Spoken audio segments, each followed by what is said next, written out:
Freunde der JRPG und Streaming Grind Gesellschaft. Nach meinem grandiosen fast 9-stündigen, 8- oder 9-stündigen Livestream heute Nacht um Spider-Man unter viel Gemurre, dass es mir alles viel zu lang dauert, fertigzustellen, um dann am Ende rauszufinden, dass das Spiel gerade mal 17 Stunden lang war. Und ich dachte, Alter, ich spiele doch mindestens schon 30 da dran.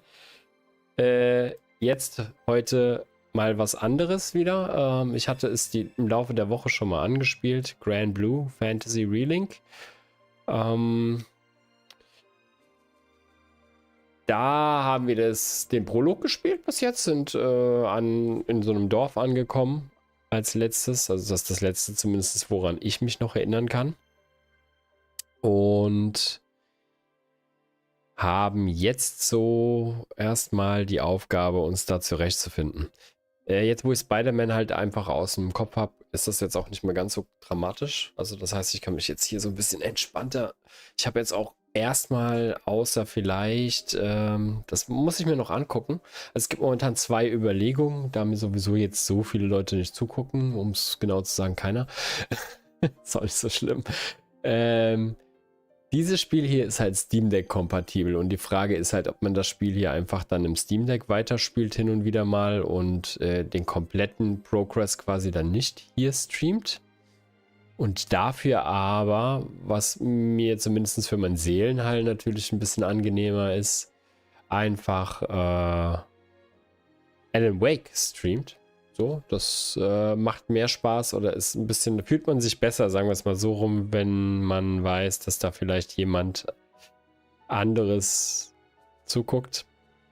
Ich finde es grausig, ich sage es ganz ehrlich, das alleine zu spielen. Ich bin schon ein kleiner Schisshase und ja, ich weiß nicht. Ich fange jetzt erstmal mit Granblue an.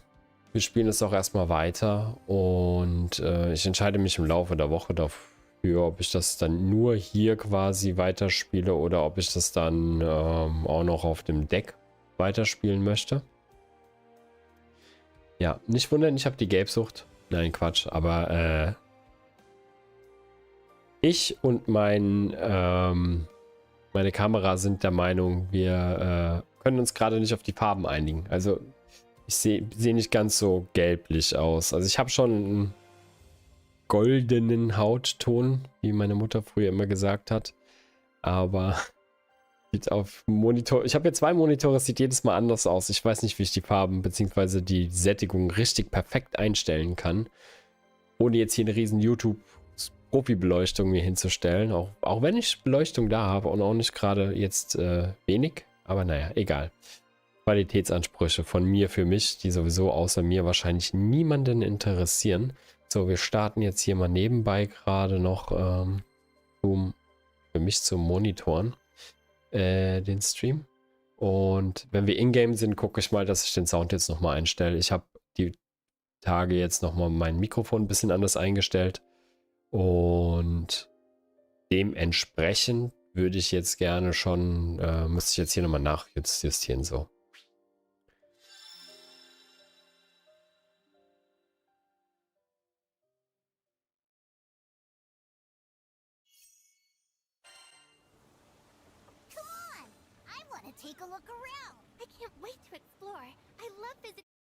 Okay, das Gemeine ist, okay, wir müssen das schon ein gutes Stückchen höher stellen. Ich sag mal auf minus vielleicht 9 dB.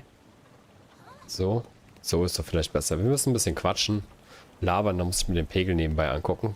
Habt etwas Geduld mit mir, ich bin kein Profi.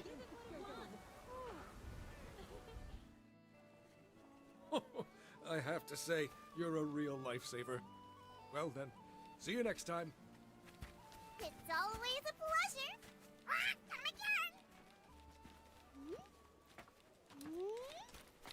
Well, what do you know? Sierra? What? It's Lyria. And the captain of the boat. You made it all the way to this skydom too? Boy, you really do get around. You might just say I'm everywhere. Everywhere the cash flows.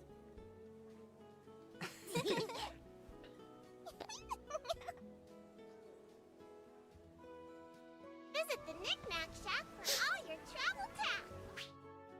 So, Sierra Carte is a renowned merchant who offers a plethora of goods and services to travelers and residents alike.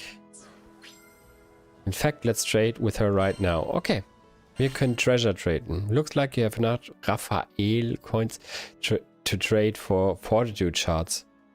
Also ich muss es kriegen. Also wir haben einmal Rupees, die wir sammeln können. Es gibt Raphael Coins, die man jetzt in Fortitude Shards sozusagen umwandeln kann. Schon 3 Währungen, bevor ich das Spiel überhaupt verstanden habe. So, also wir haben hier einmal, wir nehmen jetzt mal das Fortitude Shard. A crystal shard replete with the memories of warriors. These recollections of training coax a minute amount of power out of armaments. Ich muss gucken, ob ich das auf Deutsch umstellen kann. Das ist mir zu viel. Ja, alle, oder?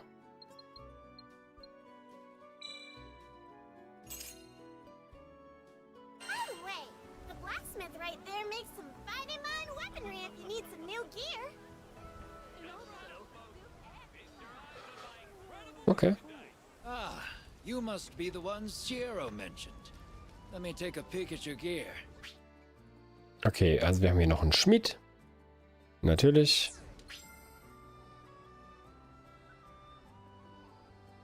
Okay, mit Fortitude Shards können wir also Waffen mal upgraden. Nehmen wir erstmal unsere eigene. Okay, wir sehen das jetzt hier auch. Also einzelne Figuren sind bestimmten Elementen zugewiesen. Ich hatte das beim letzten Mal ja schon irgendwie erwähnt. Es erinnert mich doch sehr stark an dieses Gacha-Spiel. Mir fällt es immer mal wieder ein und dann hört es wieder auf. Wir gucken gerade mal ganz kurz. Wie heißt es denn? Es ist nicht Fantasy Tower, aber Fantasy Tower ist ja im Prinzip das gleiche. Gacha Open World RPG. Dann werde ich es garantiert finden. Nee. Oder auch nicht. The best Gacha Games to play.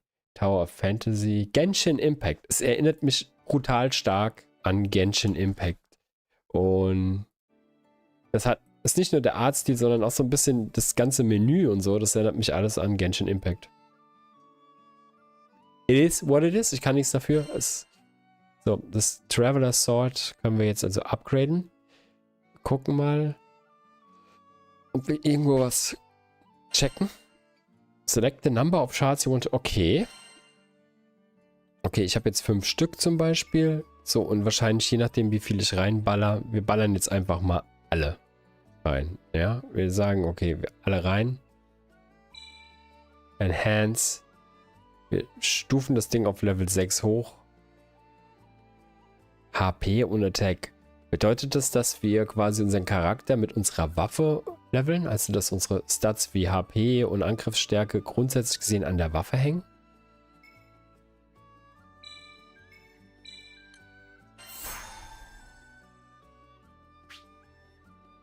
Oder ist das nur ein Bonus, den wir dann kriegen? So, Icons display at the top of the screen indicate where useful facilities are located. Okay, ja gut, das ist halt im Prinzip so wie bei Skyrim oder sonstigen Spielen aus dem Hause Bethesda, dass du halt quasi oben so eine Art Map hast mit Icons, wo die located sind. Also okay, ich kenne es jetzt primär, oder mein erster Bezug hier oben ist halt quasi.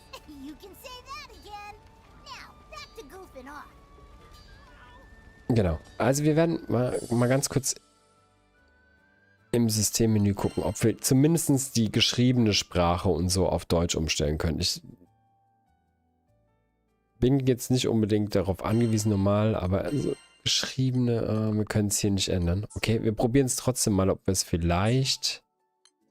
Return to Title Screen. Ja, das hat er bestimmt gesaved. Wenn nicht, fangen wir es nochmal kurz von vorne an. Ist ja auch egal.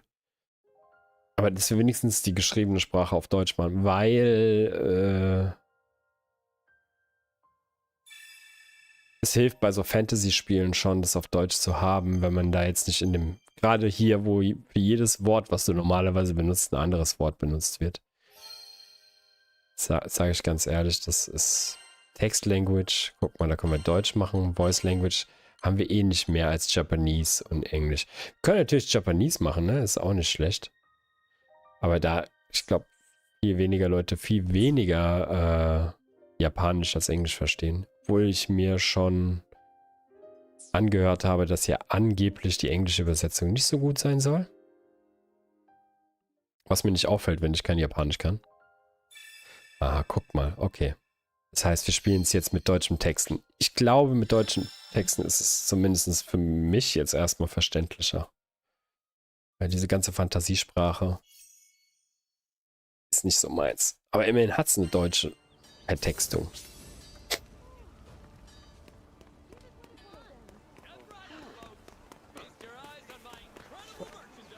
Zeig mal, was hast du denn? Nebenquests, okay. Sprich mit einem Stadtbewohner mit einem Symbol. Okay, er hat vielleicht eine Aufgabe für dich. Hilfe bedeutet Nächstenliebe und du wirst nicht leer ausgehen. Okay. So, meine Tage als berühmter Schatzsucher liegen fast hinter mir, denn ich habe einen Fehler zu viel gemacht. Die Sache ist die, mein Partner und ich waren hinter etwas her, das wir nie finden konnten. Könntest du es für uns bergen? So, wir schauen uns mal die Details an. Wir kriegen hier einen Golemfänger. I don't know what it is. Wird aber benötigt. Achso, nee, den muss ich bringen. Wir bekommen Silberschlüssel und Ägide. Wir nehmen die Quest einfach mal an.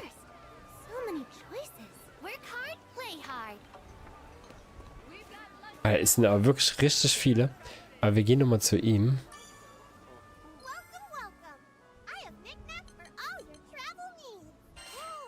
Okay, weil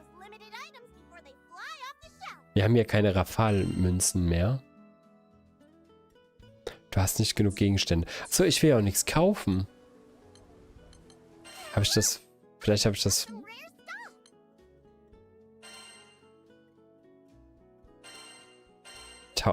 Ich mache aus Bares etwas Rares. Okay. Ich muss gerade kurz verstehen. Du hast nicht genug Gegenstände. Weil ich kann... Aber ich habe hier 2. Du besitzt 2. Du hast nicht genug Gegenstände. Das heißt...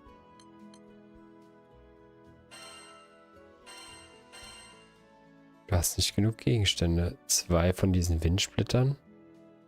Ich glaube, ich brauche diese Rafal-Münzen, ne? Und dann kriege ich diese Stärkesplitter. Und mit diesen Stärke... Jetzt ist es natürlich ein bisschen dumm, weil ich jetzt die Übersetzung gemacht habe. Okay, also diese Stärkesplitter sind das, was ich bekomme, um die Waffen abzugraden. Steht auch so ein bisschen dran. Okay. Die werden noch hinten dran kommen.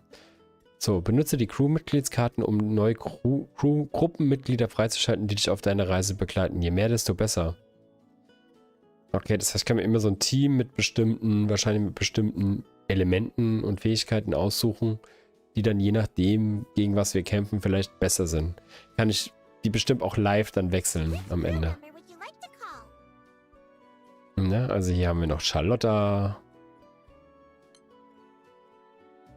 Das Spiel hat ja auch noch Multiplayer, ne? Da haben wir noch eine Combo. Ach du Schande. Ich glaube, ich habe ja keine Karten, aber wir können ja schon mal gucken, was es denn sonst noch gibt. Lancelot, Vayne, Wasser, Feuer, Erde, Wind, Feuer, Dunkellicht. Okay. Da kloppen wir uns noch durch. Add-ons beanspruchen. Okay, es sind keine Add-ons verfügbar. Verstehe ich.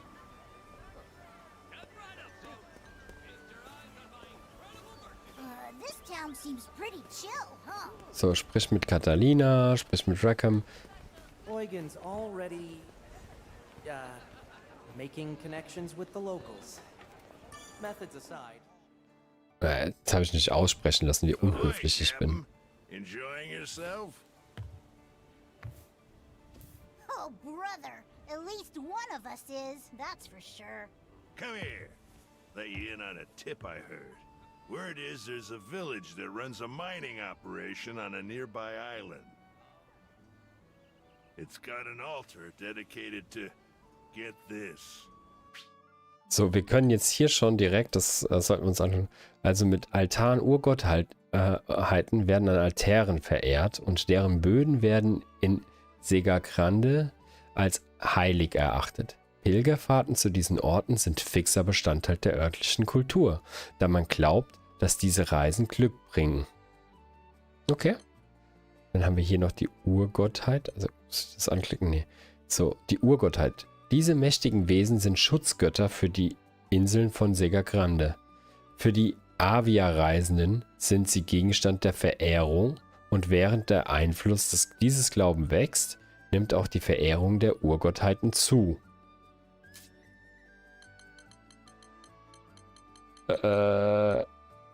Okay, genau, die haben wir jetzt hier. Mal gucken, ob die dann noch automatisch markiert werden. Wäre mir ganz lieb. A primeval god. And when this god stirs up a wind, loads of ore gets exposed, ripe for the plucking. Then, this town takes those mined ores to make the finest jewelry. We'd be rich if we got in on the action somehow. You catching my drift? Anyway, gonna stay put and sniff around for more info. I'll let you know what I hear. See you later, Captain. Ja, tschüss, ne? One more for the road. Okay, also. Aber wenn ich mich jetzt recht... Also ich müsste jetzt diese Glossargeschichten... Sollten jetzt eigentlich... Oder muss ich die jetzt auch nochmal bestätigen? Ich habe sie ja gerade gelesen, ne? Ja, okay, sehr cool. Das tut er nämlich dann quasi auch direkt abhaken. Deswegen sollten wir das auch immer so machen, meiner Meinung nach. Es hilft ja auch. Man muss diese Welten ja auch immer verstehen. Ich habe immer ganz große Probleme damit, gerade in den ersten Stunden zu verstehen, ja, was wollen die überhaupt von mir, ne? Also...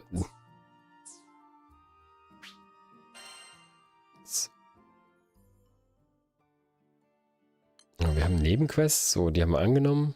Die können wir uns jetzt hier angucken. Okay. Okay. Das machen wir dann auch. Ich bin mir sicher, wenn wir hier mal dieses Erkunde die Stadt hinter uns gebracht haben, dann läuft das auch weiter. Ich bin gespannt. Das Spiel... Rackham headed straight for the docks, huh? He takes such good care of the Grand Cipher. I guess after everything we've put her through, she deserves the TLC. Ja, das Schiff. Cypher war das Schiff. Airship of that size is a first for me, but I reckon I can handle her. Sorry for pushing you guys. Shucks, it ain't nothing. I'll leave this spot empty, so go ahead and fly her in. Thanks a million. I'll get right on it. Rackham, hi! Well, look who it is. I managed to find a place that can patch up the Grand Cipher. Und wir gehen kurz hier rein. Okay, das hier ist die Grand Cipher, unser Schiff, mit dem wir am Anfang auch angeflogen sind.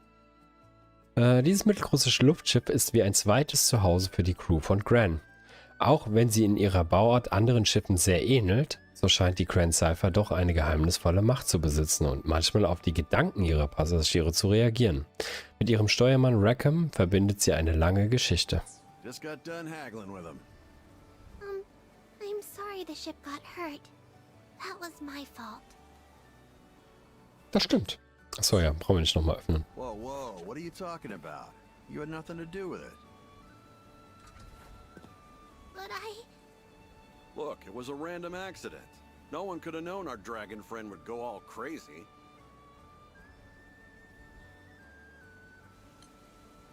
Ja, was den wohl verärgert hat, What ne? upset Bahamut? Beats me. I just hope it's not an omen of bad things to come. No point losing sleep over what ifs. Let's just forget about it for now, okay? Okay. Thanks for cheering me up. There's that smile. Besides, we're in a new skydom. Let's see some more enthusiasm, huh?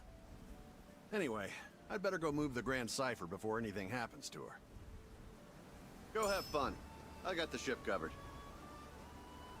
Okay, also er lässt jetzt unser Schiff reparieren. Wir können ja mal gucken, ob man hier was sieht. Almost welcoming, Nein. like an old friend. So, da haben wir noch einen, da haben wir noch einen. Es müsste noch ein dritter irgendwo sein. 1, 2, 3. Dann gehen wir erst zu dem nächsten. Der nächsten in dem Fall. Io, we've come along. Hey, what you looking at? Yeah! You dumb lizard! Don't sneak up on me like that! Ugh, for the millionth time, I ain't no lizard! So, what you doing, Zwergdrache. you know? Checking out the makeup selection. Ooh, that's so grown up. An elegant lady knows the importance of looking her best. I see. I still don't know anything about makeup. You're naturally pretty, but a dab here or there could bring out a whole new you. Really? I don't know if that's me at all. How about this? Next time we'll do our faces together. With Rosetta's tutoring, of course. Aren't you curious how Lyria will look, Captain? Ja. Was soll ich dazu sagen? Keine Ahnung. Can't wait to see the new Lyria. Gosh, I'll try not to disappoint anyone. Und direkt mal Druck aufgebaut. What a selection. I don't know what most of this stuff is for. Gibt's hier sowas wie eine Map? Ich sehe jetzt hier keine Karte. Okay. Naja gut, wird sich noch zeigen. Dann gehen wir kurz erst da hoch. Oh, was haben wir da noch? Eine Nebenquest? Die vermaledeiten Goblins. Verfluchte Goblins. Sie waren ja schon immer lästig, aber in letzter Zeit sind sie noch bösartiger geworden. Erteile ihnen eine Lektion, ja? Was bekomme ich? Stärkesplitter. Wichtig zum Waffen-Upgraden. Haben wir ja jetzt schon gelernt. So, nehmen wir an. Wahrscheinlich können wir das sowieso einfach auf dem Weg mitmachen.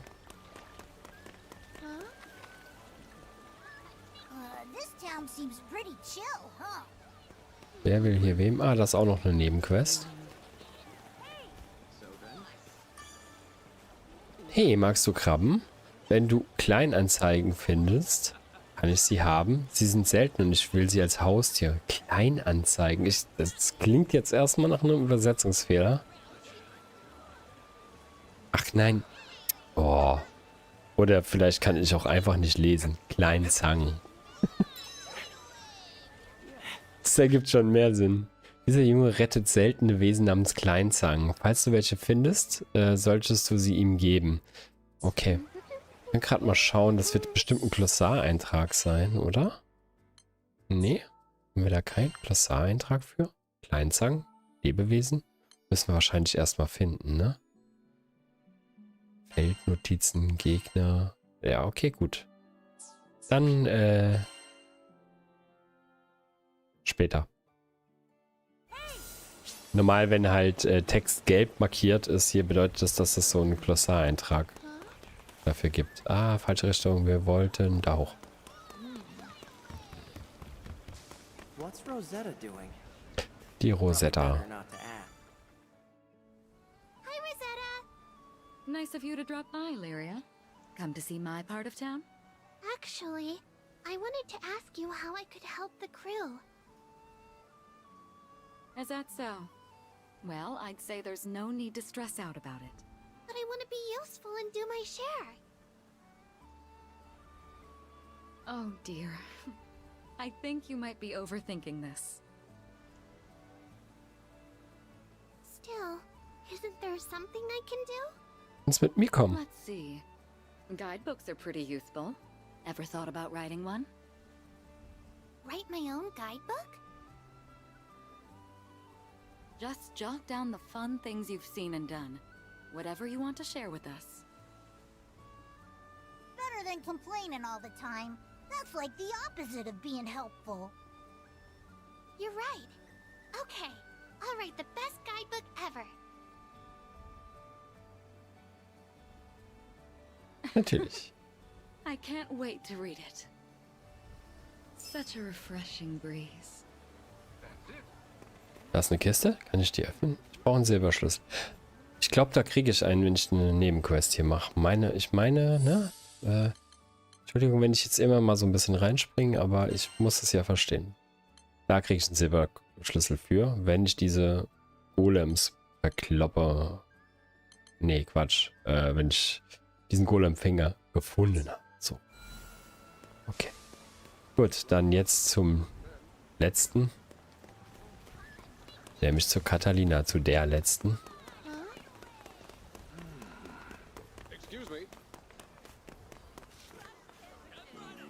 We've already seen a lot of action today, so let's take the So. exploring nice and steady.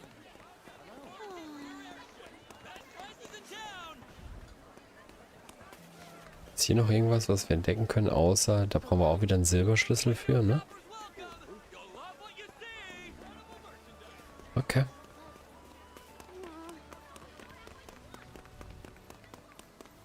Catalina, training again. Guess old military habits die hard, huh? If she hadn't betrayed the Erste Empire to save Lyria, who knows where we'd be now? Hi, Catalina. What you doing? Thought I might get in some training. I once spent hours practicing my strikes. Oh, no wonder you're a master swordswoman. Not yet, I'm afraid. Maybe I'm halfway there at best. You're no slouch either, buddy. But I wonder who's better, you or Catalina? So, ich will nicht angeben, ne? Aber keine I don't Ahnung. mean to brag, but It's hard to say at a glance, though it might be fun to cross swords sometime. You mean like a sparring match? I wouldn't know who to root for. Then why not both? Oh, you're right. There's no rule that says I can only pick one side. Captain, before we proceed any further, I have just one thing. Make sure to check our mastery points from time to time. Battles may begin to feel tense if we don't sharpen our skills. So, Charaktere erhalten Meisterschaftspunkte beim Stufenaufstieg. Gib sie aus, um Werte, Fähigkeiten und mehr zu verbessern. Jetzt wäre der perfekte Zeitpunkt, um das in Aktion zu sehen. Machen wir Gran stärker. Gerne. Jeder Charakter kann ein kleines Kraftpaket werden. Fangen wir mit dem Captain an. Du kannst jeden Meisterschaftsknoten mit Meisterschaftspunkten freischalten. Fahnenspruch ist ein guter Anfang. Gut. Sehen wir hier gleich schon mal ein schneller Sprungangriff, der dem Gegner Abwehr, okay, also quasi die Abwehr verringert, hinzufügt. Effektstärke und Dauer abhängig von Kunst. Okay, Abwehr wird von 10 bis 25% reduziert. Okay. Wir nehmen das jetzt einfach mal. Willst ja eh, dass wir das machen. yeah, I think I get it. Geschaltet so. Wir haben ja noch 10 Punkte. Defensive, mehr Lebenspunkte, nie verkehrt. Nice. Jetzt haben wir eine Defensive noch. Ermöglicht die Nutzung von perfektes Blocken. Schütze dich direkt vor dem Angriff eines Gegners, um die Betäubungsleisten nahe Gegner zu füllen. Nie verkehrt. Perfektes Ausweichen, perfektes Blocken. Die 2 Punkte, die werden wir definitiv nehmen. Aber wir müssen wahrscheinlich bei ihr auch sowas machen, ne? Ist halt die Frage, mit welchem Charakter wollen wir denn weitergehen? Ein schneller Stichsprungangriff. Was haben wir? Wen haben wir noch? Rackham. Io. War sie nicht irgendwie hier unsere Magierin?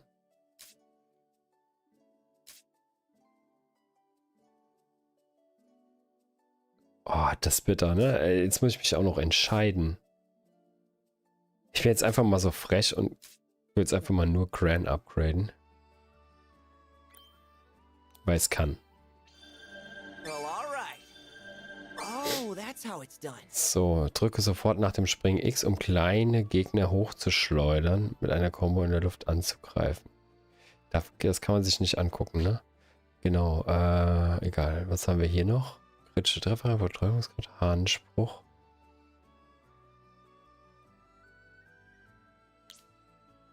Ich dachte, irgendwo könnte man vielleicht, na egal. Ich weiß nicht, wer mein Healer war. Ich meine, entweder sie.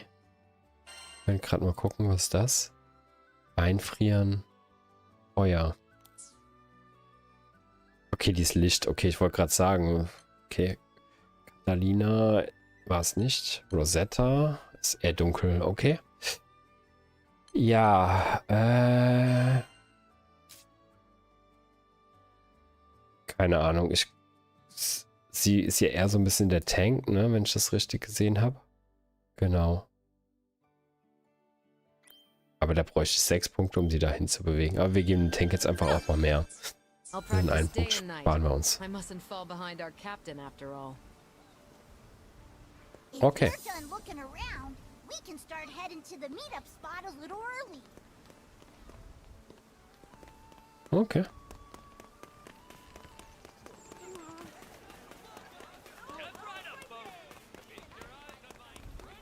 Ich will gerade mal gucken, können wir bei ihm eigentlich mit Fähigkeiten Hahnspruch? Nee, das ist okay. Ist nur die Frage, okay, das ist tatsächlich eine Kombo mit RB. Okay, okay.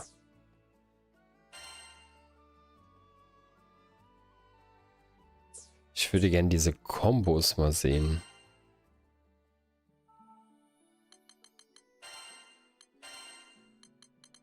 So, okay. Was gibt mir das? Was kriege ich dafür? Gar nichts. Manche Sachen geben nämlich auch Belohnungen. Frage ist, ob man alle ein. Ah, guck mal da, wir kriegen eine Rafalmünze und einen Stärkesplitter. Immerhin. Ich dachte mir das schon, weil das ja eigentlich bei diesen Spielen auch so ein bisschen typisch ist. The meetup spot was somewhere around here, right? Are you done looking around? Ja, ich glaube schon. Das reicht erstmal. Wir kommen bestimmt nochmal zurück. I think I've seen everything. Same. Let's take a quick break while we wait for the others.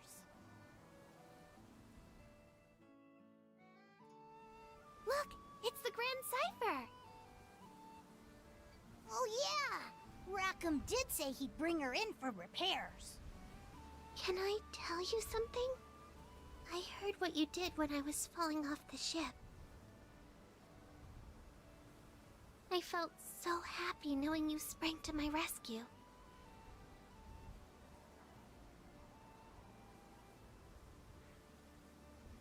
We've been through a lot together. Visited new islands, met new people. It hasn't always been the safest trip, but you've always been there to protect me. I just wanted to say thank you.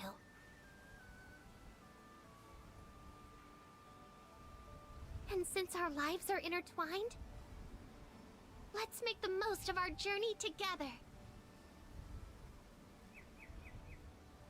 Yeah. Now my face feels a little hot. Ist schon ein bisschen cringe, die Art und Weise so von den Dialogen, oder? Immer so die ganze Zeit, ja, oh ja, jetzt wird mir aber ein bisschen warm. Doesn't it smell nice? Sure does. Es kommt mir halt vor, als ob das irgendwie der dritte, vierte Teil von irgendwas ist, ne? So ein bisschen. Sorry, kept y'all waiting. Cypher's officially in the shop. Nice work. Thanks, Rackham. So, we've got time to burn, it seems. Anyone want? Almost forgot this. You guys hear that? All right, I'm off.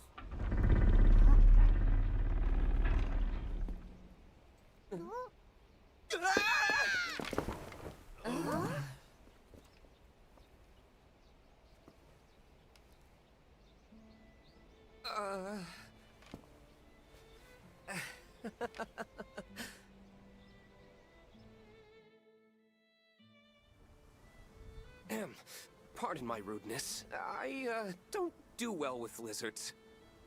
Hey! I ain't no lizard! It can talk? I do beg your pardon. We didn't mean to startle you. And we certainly don't intend on starting any trouble. Actually, we're a crew of humble skyfarers. This is Vern. I assure you he means no harm. If anything, he's quite the lovable dragon once you get to know him. You've got it all wrong, Catalina. I'm a cool dragon. Huh. Skyfarers, you say? Genau, also Himmelsfahrer sind alle, die sich mit Schiffen in die Luft wagen. Manche sind Abenteurer, die in neue Gebiete aufbrechen. Andere sind Söldner, die ihre monstervernichtenden Dienste anbieten. Es ist ein Beruf, der zu gleichen Teilen Freiheit, Ruhm und Gefahr bietet, da der Himmel voll von unterschiedlichen Kreaturen ist, von denen viele feindselig sind. Egal wohin man auch segelt, es bedeutet immer, in den Kampf zu segeln. Deshalb werden erfahrene himmelsfahrende Crews oft zu Legenden. Ich habe auch gerade gesehen, also das ist definitiv, das ist ein Manga, gibt es dazu. Es war vorher ein Fighting Game, irgendwie 2014 und ist jetzt ein RPG. Ja. Die suchen wahrscheinlich noch so ein bisschen so den perfekten Stil. Roland, you've got to help us. A tornado suddenly hit our village out of nowhere. A tornado? Could something have angered Tempeal's primal beast? Okay, da können wir jetzt mal gucken. Also eine Astralbestie. Sternsieder benutzen diese Gottäten, die im besten während des Luftkrieges als Waffen. Das ist also so ein bisschen so wie hier Lyria den, wie hieß er? Bahamut. Oder wie bei Final Fantasy, ne? Wenn sie halt hier ihre dicken Viecher da beschwören. Nachdem ihre früheren Herren im Exil waren, schliefen viele Astralbestien in der Form von Kristallen oder wurden als Objekte der Verehrung in aufkeimende Kulturen integriert. Astralbestien können nur von Sternsiedlern kontrolliert werden und ihre seltenen, aber fürchterlichen Wutausbrüche nehmen Ausmaße von Naturkatastrophen an. So, dann haben wir hier Tempera. Eine Bergbausiedlung, berühmt für ihre seltenen Erze. Ein Altar zu Ehren einer Urgottheit befindet sich in den umliegenden Bergen. Eine Legende besagt, dass diese Gottheit über die Bergarbeiter wacht und sie zu dicken, schimmernden Adern mit Metall und Mineralien führt. Alles Erz aus Tempera wird zuerst nach Volca verschifft und dann dort weiter bearbeitet. Danach wird es in das restliche Sega Grande Himmelsreich exportiert. Okay, da haben wir eine Nebenquest, das trifft sich gut. Remain here in Volca. I'll handle the rest. Volca hatten wir schon, ne? Diese idyllische Segel. Also da sind wir jetzt gerade. My apologies.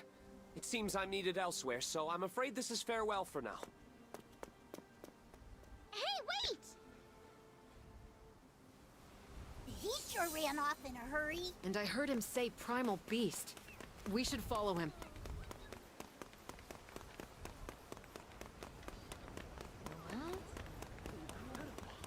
There are still people stuck in Tempeal! Oh, what do we do? What do we do?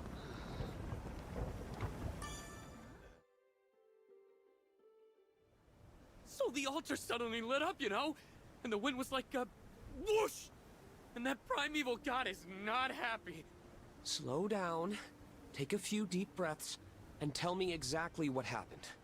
Okay, I'm calm. An altar, fierce winds, and what they call a primeval god. Sound familiar? Yeah, it does. Smells fishy. It's gotta be connected to Bahamut going ballistic on us.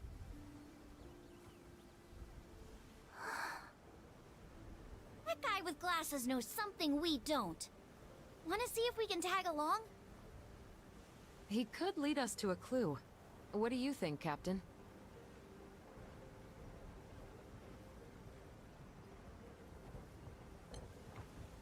Klingt mir doch sehr nach einer Astralbestie. Wir müssen den Leuten helfen. Beides. Zwar.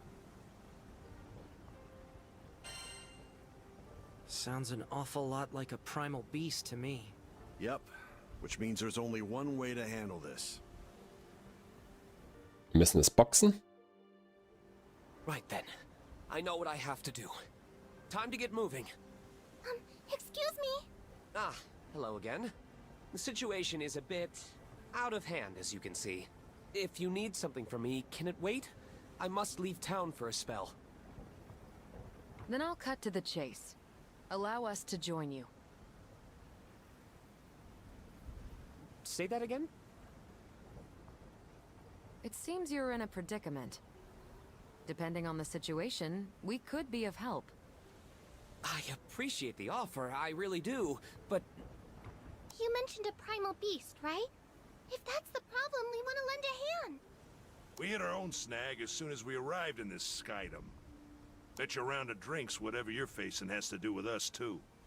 Simply put, our goals are aligned. It takes two to tango, wouldn't you say? I don't know.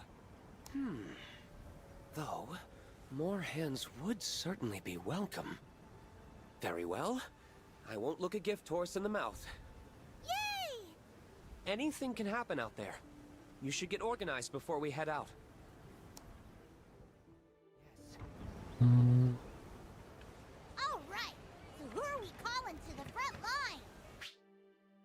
Okay, also genau, wir können 4 Charaktere mitnehmen. Okay, okay. Dem nice. Das heißt, ich muss das vorher bestimmen. So, wir schauen gerade nochmal ganz kurz. Okay, ja, ist in Ordnung. Der Charakter im ersten Feld links ist der, den du steuerst. Während der Haupthandlung kannst du den Protagonisten nicht entfernen, aber du kannst deinen Charakter frei wählen. Okay. Zweiter Charakter. Also ich selber bin ja hier für grün. So, wir haben einen Feuercharakter. Rackham. Ich würde sagen, Ayo nehmen wir auf jeden Fall mit, eine Magier. Wenn du mir alles vorgibst.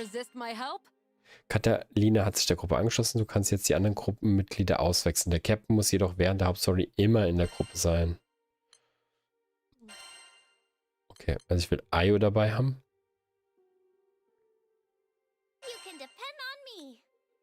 Weil ich meine, das ist meine Heilerin. Ich kann hier jetzt eh nichts angucken. Und dann bräuchten wir vielleicht noch Eugene als Ranged. Er sieht auch Ranged aus. Also wir brauchen auf jeden Fall einen Ranged. Dann nehmen wir ihn als... Ich überlege gerade. Sie war mehr Wind, ne? Da ist Feuer, glaube ich, besser als Erde. Ich habe keine Ahnung. Wir nehmen es mal so.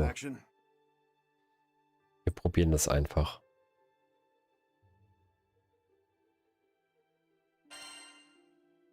So, ja. See that counter? That's where we can pick up new quests. Let's check back often, okay? Warte. Erledige die Quests, um deine Stufe zu erhöhen und Ressourcen zu halten, die du für bessere Waffen und Siegel brauchst. Zudem erhältst du Meisterschaftspunkte für neue Fähigkeiten und Siegel.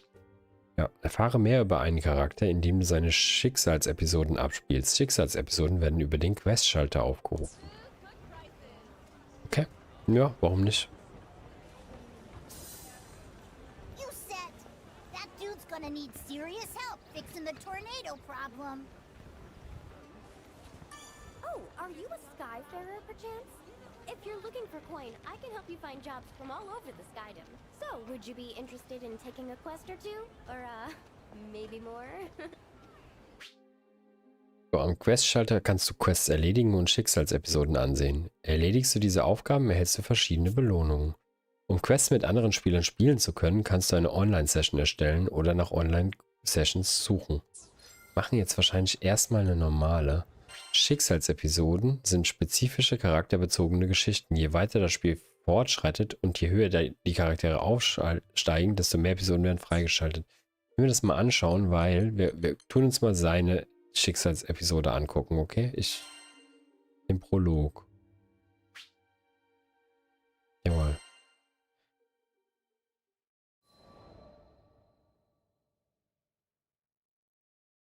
Our adventure began with a strange light falling over my home island of Zinkenstill. I chased it to the impact site, where I found a blue-haired girl named Lyria and a knight, Catalina. The girl was shaken, and pretty soon I learned the reason why. She was on the run from Erste Empire soldiers. I knew an unfair fight when I saw one, so I stepped up to protect Lyria from those awful tyrants. Catalina and I fended them off well enough, but when their backs were in the corner, they released a fire-breathing hydra. It charged me, sending me flying into the tree line. Moments away from death, all I could think about was Dad. He'd been the one who trained me, and he'd done a great job, but... well, who expects their son to get attacked by a 5-headed horror? So, it's all over.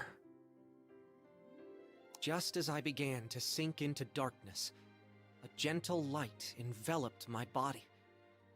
Lyria, wreathed by a mystical halo, was floating above me with her hand outstretched.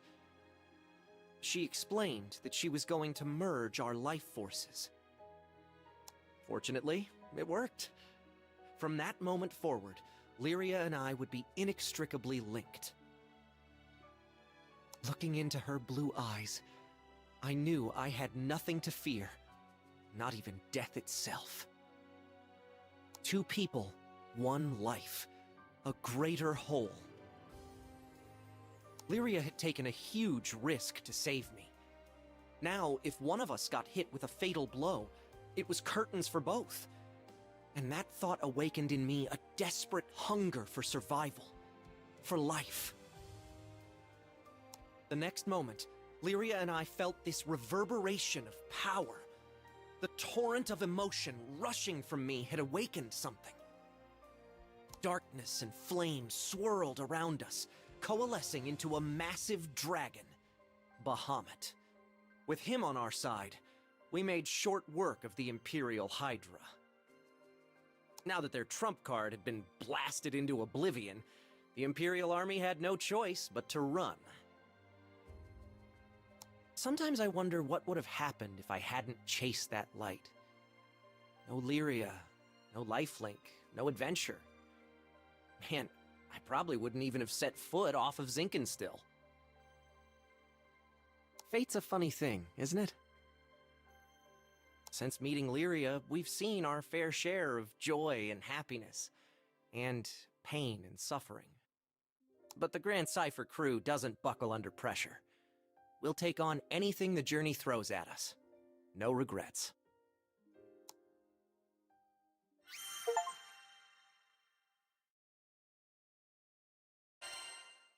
Ja, cool. Also wir haben so ein bisschen Upgrade gekriegt, ein paar Start-Upgrades. Geht sogar weiter. Okay, kann... Was? Wo? Bedingungen sind hier erfüllt. Ja, dann... wir machen die Dinger, weil wir können uns damit boosten und wir erfahren ein bisschen was über die Welt, richtig? So, Gran trifft Catalina und Lyria, die vor dem ersten Imperium flüchten. Gran kämpft gegen die Verfolger und wird tödlich verletzt. Lyria verbindet ihre Lebenskraft mit der von Gran, um den selbstlosen Jugendlichen zu retten. Die mächtige Verbindung zwischen den schicksalshaften Personen weckt den schwarzen Drachen Bahamut, der die kaiserlichen Truppen mit nur einem Feuerstoß auseinandertreibt.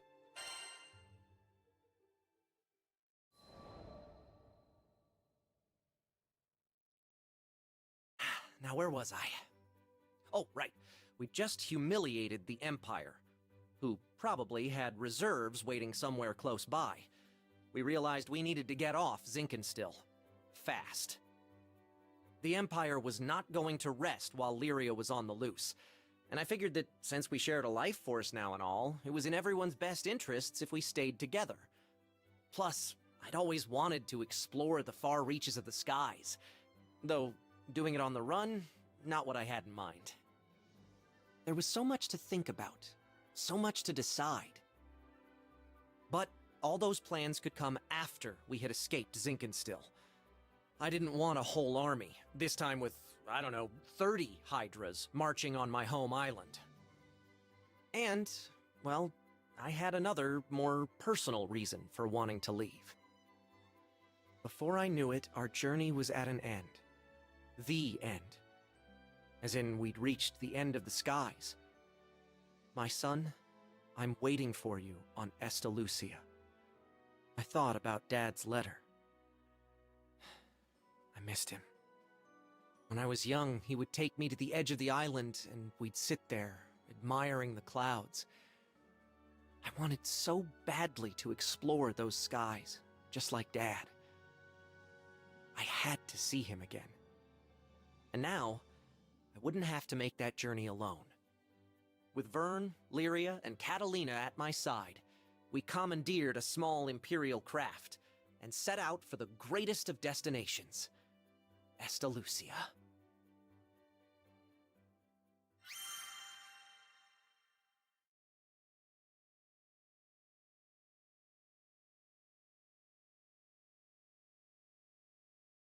Ja, und so schnell kann man sich boosten. Guck mal, wieder 10 mehr Life Points und 5 mehr Angriffspunkte.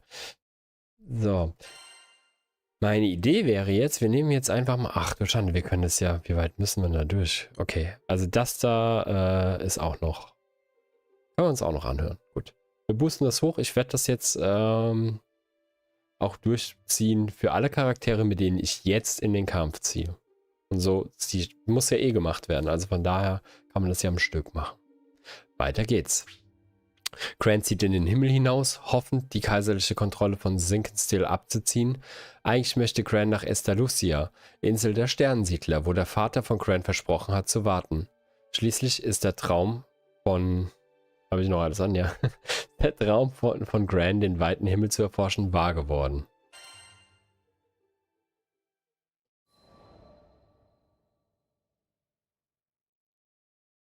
From the moment we left Zinkenstill, our adventures were hectic, to say the least. Catalina, who claimed to be an experienced pilot, crashed our small vessel onto the gusty fields of Port Breeze. But we quickly pulled ourselves together and found a new ally, and helmsman, in the form of Rackham. Since then, we gained more and more allies, and no matter what obstacle we faced, the crew always worked in tandem to find a solution. It's all thanks to their support that I've made it this far. And what a wild ride it's been. To think I had never even set foot off of Zinkenstill, but now I can't even count the number of islands we've saved, let alone visited. Sure, being a roving band of heroes is difficult, but it's got its perks. New faces, new places, and a whole airship's worth of fun. Who could pass this life up? Anyway, we've just begun the next chapter of our adventure. We discovered another piece of the sky map, which led us to Zega Grande. Yeah, a whole new skydom. Just imagine the danger, the promise. But I knew it was going to be fine. Just another set of memories to add to our ever-growing collection. I hope you're ready, Zega Grande, because here we come.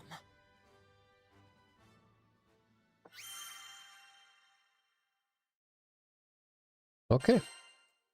Also soweit die Vorgeschichte von Gran. So, mehr können wir hier auch nicht machen. So, Catalina, wir werden jetzt wahrscheinlich erfahren, wie es dazu kam, dass sie Lyria überhaupt beschützt hat.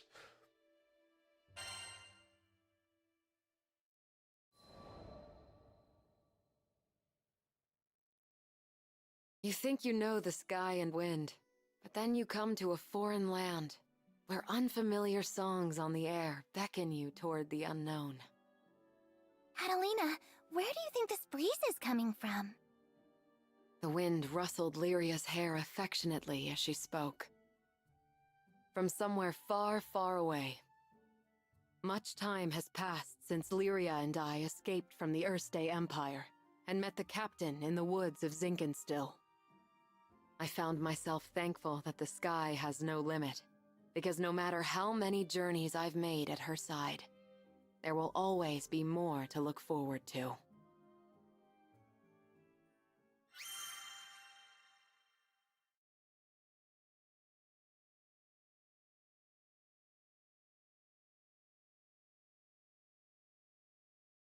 Okay, das war ein bisschen kürzer als gedacht.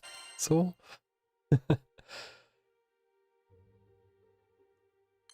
Dann schauen wir mal, was sie jetzt hier sozusagen... So, Catalina blickt in den sonnigen Himmel über Zega Grande und erinnert sich, wie sie Lyria bei der Flucht vor dem ersten Imperium half. Gran in Zinkenstill traf und sich auf unvorstellbare Abenteuer einließ. Sie gelobt, für immer an Lyrias Seite zu bleiben. Vielleicht erfahren wir es ja jetzt so. Okay, ich mach's einfach mal an.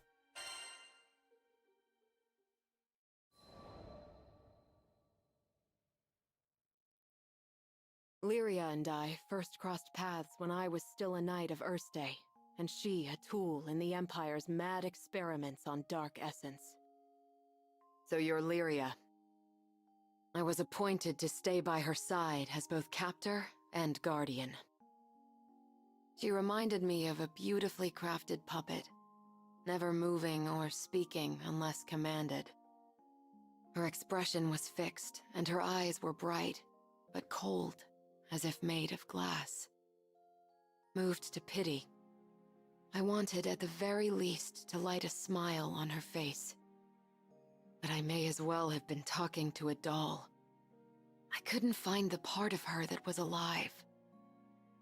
It wasn't until many days had escaped us that I realized Lyria was a real girl with a feeling soul. She simply didn't know how to act like one. So, I taught her to laugh when she felt joy and cry when she felt sadness. Through books and reverie, I taught her to long for the outside world, and when colors on a page were no longer enough, I took her hand and led her to the roof of the military base. The illustrations Lyria had seen were lovely, but the sky now stretching above her was boundless and so luminous that it drew forth tears. And finally, her blue eyes shone, as if they were two patches of sky lit by a sun from within her. That sun melted my heart. There, with the open air as our witness, I made her a promise. Someday, we'll sail this endless world together. I swear it.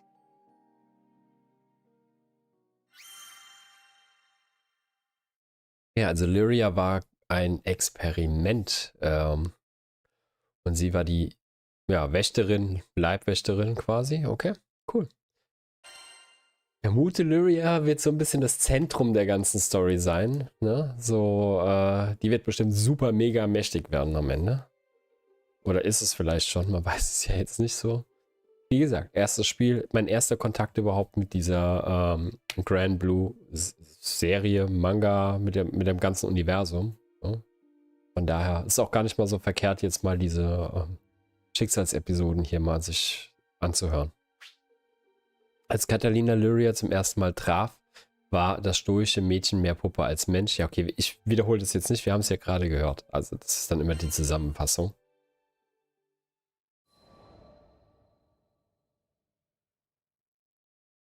As the bond between us grew, so did the cruelty of the experiments they performed on Lyria.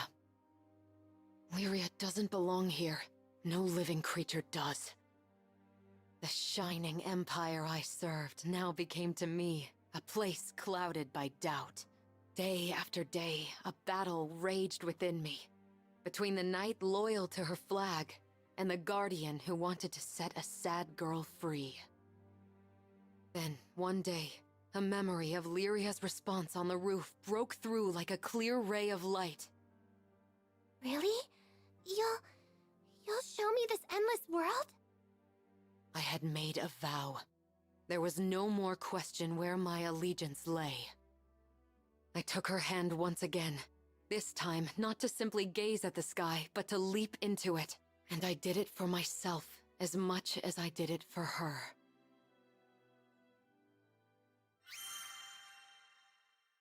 Okay, immerhin hat sie ja ein gutes Gewissen gehabt, ne? Glück für Lyria. Hätte auch anders ausgehen können. Okay, ich muss gerade schauen. Io nehmen wir mit, haben wir gesagt, ne? Und ich glaube, Rackham wäre der nächste gewesen, den wir noch mitnehmen. Das heißt, wir machen Rackham weiter und dann noch Io. Und dann starten wir die erste Mission. Aber erstmal schauen wir uns halt an, was die Leute überhaupt für einen Hintergrund haben. So. Ich glaube, das ist jetzt so die beste Variante, um die Charaktere ein bisschen einzuführen. Es hilft mir, es hilft vielleicht auch anderen, die es irgendwann mal angucken werden. Schauen wir einfach mal.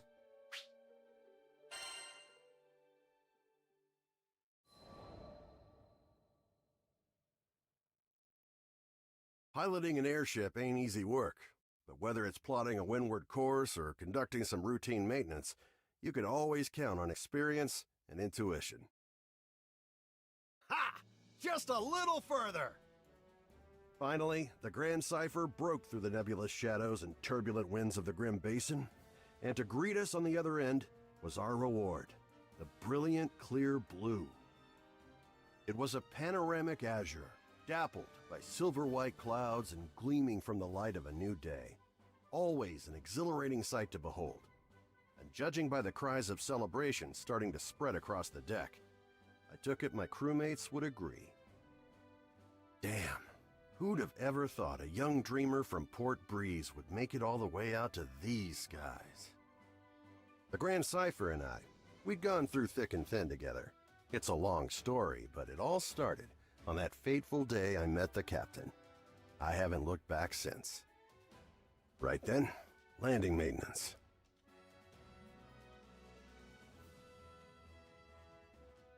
Fuel stores, full. Engine, all clear. We were ready to disembark into the unknown. What awaited us in the Zega Grande Skydom? As uneasy as I was, I couldn't help but feel a teensy bit giddy with excitement.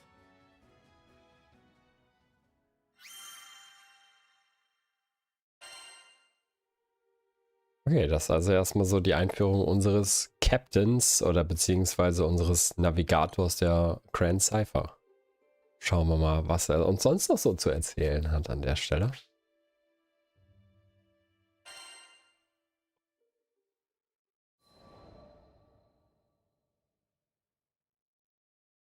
Ah, the Grand Cipher. Ever since I found her abandoned behind a cliff, it was love at first sight. I was just a kid, but I had lofty dreams of repairing that ramshackle airship and taking her to the skies. Back then, I didn't know the difference between a porthole and port side, but I was determined. I dove into books bigger than my head, and I learned basic airship repair, helmsmanship, the whole kit and caboodle. After a ton of elbow grease, the day had come. The Grand Cipher was finally ready for a test flight. I still remember how my hands trembled as I grabbed the rudder. And wouldn't you know it, she actually lifted off the ground for me. Nothing quite like watching your first love take to the skies, is there? But before I could take it all in, my dreams came crashing down. I mean, literally, the Grand Cipher sunk like a damn meteor. 100 different things could have caused it, but that didn't matter. Years of work went kaput in the blink of an eye. Betrayed by the very skies I longed for, I was crushed. Looking back now, it sounds stupid, I know, but it really felt like I had nothing to live for. I put all my hopes into that hunk of scrap. Laugh if you want, but some pits are too deep to crawl out of, especially when you look up for freedom and all you see is the expansive crystal blue of your tormentor. Don't worry, my pity party wouldn't last for too much longer. You see, my dreams had crashed like a meteor. But ironically enough, it was the meteoric rise of the Erste Empire that would bring the captain into my life. Salvation was on the horizon.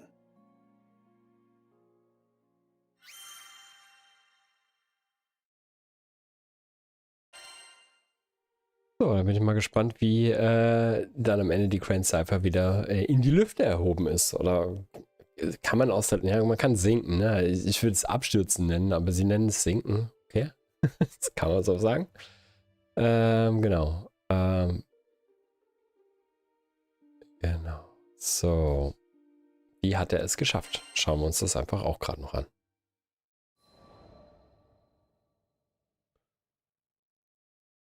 Just as I'd given up on flying, the Erste Empire had arrived in Port Breeze, and they were hell-bent on exploiting our local protector, the primal beast of wind, Tiamat. Their twisted machinations caused her to go on a rampage. Port Breeze was in peril. Fortunately, we had an ace up our sleeve, Lyria. Thing is, Lyria needed to get close to Tiamat, which meant we had to go up, and to go up, we needed to fly. I thought I'd already closed that chapter of my life when the skies betrayed me, but Lives were on the line. Quick, get on the Grand Cipher! I don't know what got into me. She'd fell once before. Hell, I knew she might fall again. Nothing like a healthy fear of death to keep you grounded, eh? But the people of Port Breeze and my new crewmates had entrusted their fates to my piloting skills. My own fear was insignificant. All I needed to do was trust myself too.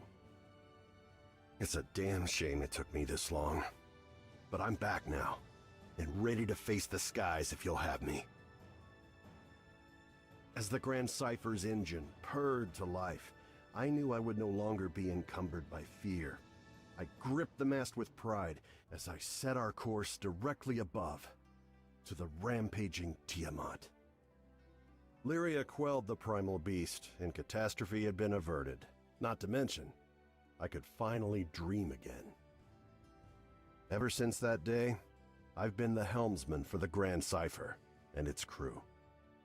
It's been one hell of a ride.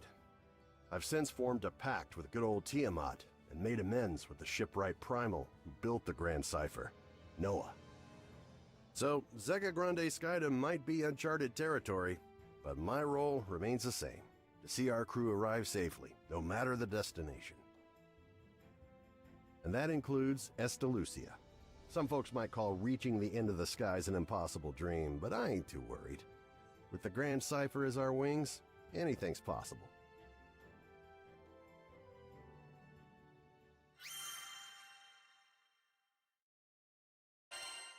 Bin ich mal gespannt, ob die vielleicht jetzt noch erklären auch dann, wieso die Grand Cipher quasi auch manchmal auf die Stimmen, so, ne? Also auf die Gedanken und Stimmen von ihren, wie soll man sagen, also von den Leuten auf dem Schiff hört. Wurde da ja auch so angeteased. So, Ayers letzter Charakter. Da gehen wir nochmal durch bis hier. Bis Episode 2. Und dann starten wir die Mission.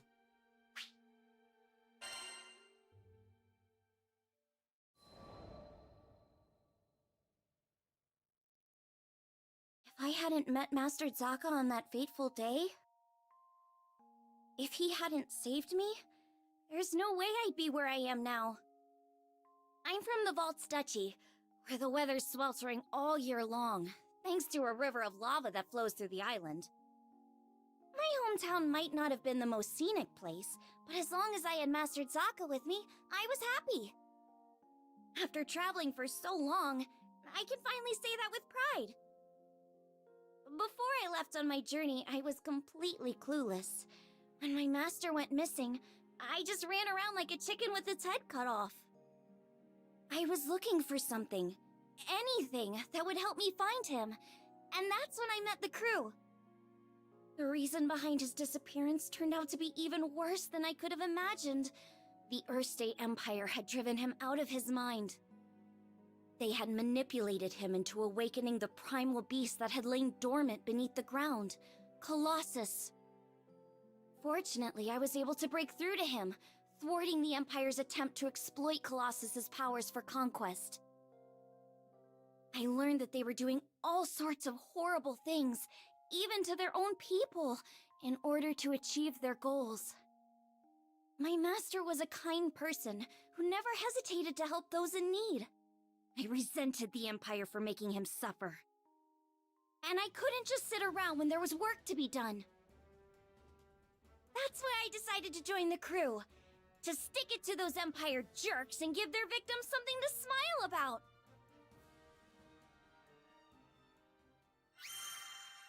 Okay, ich finde es lustig, dass sie das erste Imperium mit The Earthstate, also irgendwie englische Aussprache von erste, The Earthstate Empire nennen. Das gibt mir so ein bisschen so leichte Dritte Reichs-Vibes. Ich weiß nicht, ob das andere auch so sehen, aber irgendwie kommt mir das so ein bisschen so vor, als ob es so wirklich das Allerböseste, wie damals die Nazis in Deutschland, ne? Also das Earthstate Empire so in die Richtung geht.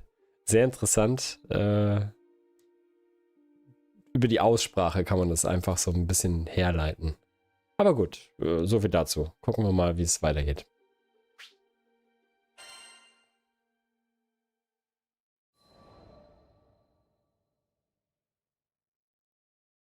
A few years before I met the crew, I lost my parents to an epidemic. I mourned their deaths for who knows how long.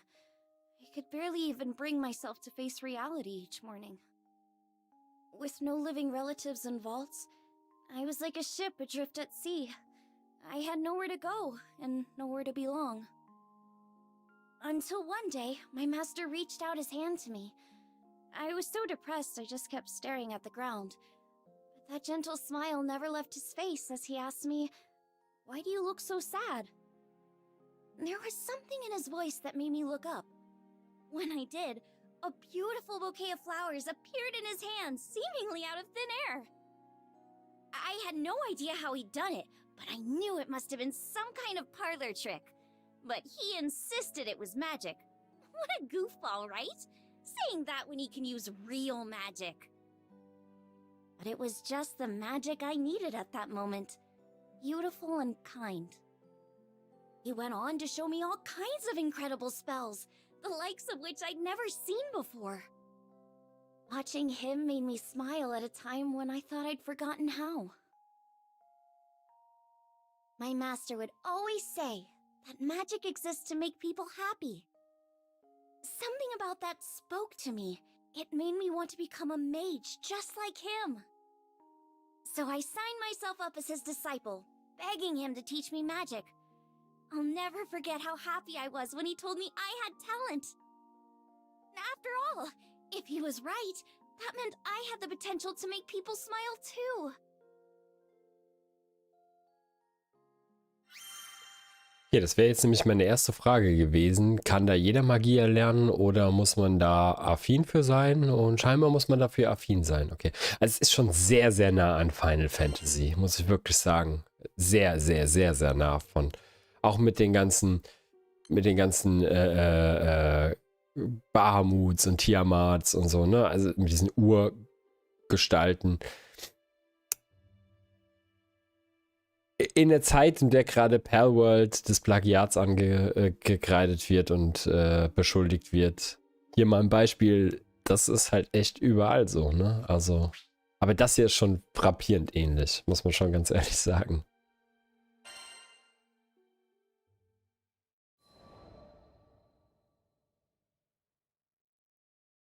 One day, shortly after I joined the crew, I suddenly lost the ability to use magic.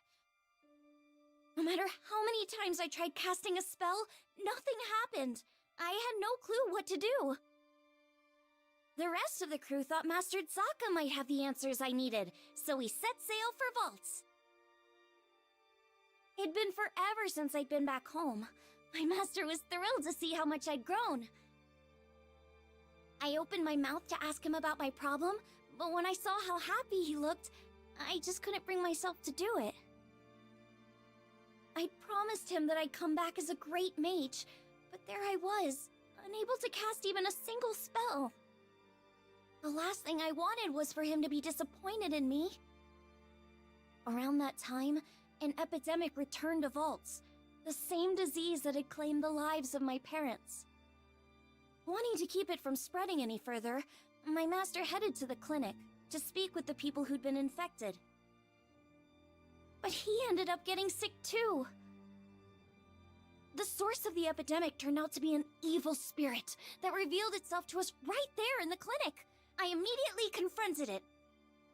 That rotten creature had already taken my parents from me. I wasn't gonna let it take anyone else. Determined to make it pay, I raised my staff, but nothing happened. I'll never forget how it felt to watch, helplessly, as my parents' killer got away. The crew gave chase, but I continued to stand where I was. Without my magic, I didn't see the point. I'd just end up getting in the way. All I could do was watch as my master suffered, withering away. Nothing had changed since the last time. But you know, it wasn't all bad. In search of a solution to my magic loss at the local library, I happened to come across a beautiful golden staff, one left to me by my mother. That's when Master Zaka revealed that my mother had been a mage too. On the verge of tears, I clenched my staff tightly in frustration. My beloved home and master were being threatened by a disease-spreading spirit, and there was nothing I could do to stop it. Just as I began feeling completely hopeless, the staff began to glow. Somehow I could feel it encouraging me, empowering me. So what if I couldn't use magic? Surely there were other ways to help everyone. Unable to stand around doing nothing any longer, I ran off to find the crew. When I finally tracked them down, they'd already been rendered powerless by the disease. That left me as the only person who could fight. There wasn't a second to lose. It was that moment when I decided I was done running away. I'd promised myself a long time ago that I was going to use my magic to make people happy. Filled with newfound resolve, I heard a voice coming from the staff. Mom? Is that you? The voice told me to visualize the power flowing through me. As I did, I could feel magic welling up inside me, flooding out from deep within. With my mom's help, I was able to defeat the evil spirit. As soon as it was gone, light erupted from my staff. I turned to see the rest of the crew climbing to their feet, their symptoms gone. The power spread through the entire island of Valt's Duchy, eliminating the disease and bringing smiles back to the people. Things were a little touch and go there for a while, but in the end, everyone pulled through. And I've been able to use my magic without any issue ever since. I just know it's because my mom is watching over me through my staff. Thanks to her, I can keep traveling with the crew, using the staff she left me to bring out more smiles along the way.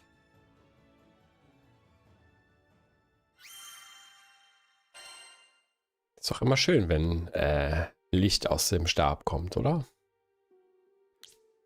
So, das waren jetzt erstmal alle von denen, die wir mitnehmen. Die anderen zwei erst dann, wenn wir sie auch benutzen.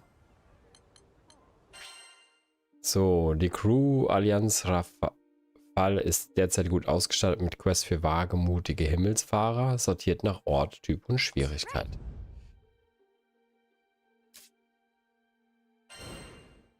Okay, Goblin-Horden sorgen um Papa, beschütze unsere Wälder. Wir nehmen alle an, oder? So. Okay, warte mal. Okay, das ist jetzt Monster Hunter-Style, oder?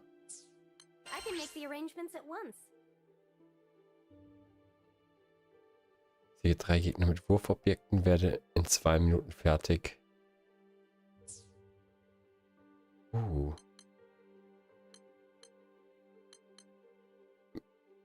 Ergibt das Sinn, hier alle gleichzeitig mitzunehmen? Okay, wir gehen hier in diese Region. Wir versuchen das mal. Wähle geschlossen aus, um eine Quest nur mit deinen aktuellen Gruppenmitgliedern zu spielen. Oder wähle offen, um mit zufälligen Spielern zu spielen. Wir machen erstmal geschlossen. Wir machen erstmal... Wir können nur eine anwählen. Hast du eine Quest angenommen, drücke X, um zu bestätigen, dass du bereit bist. Haben alle Spieler bestätigt, beginnt die Quest. Geh vor dem Aufbruch sicher, dass du gut vorbereitet bist.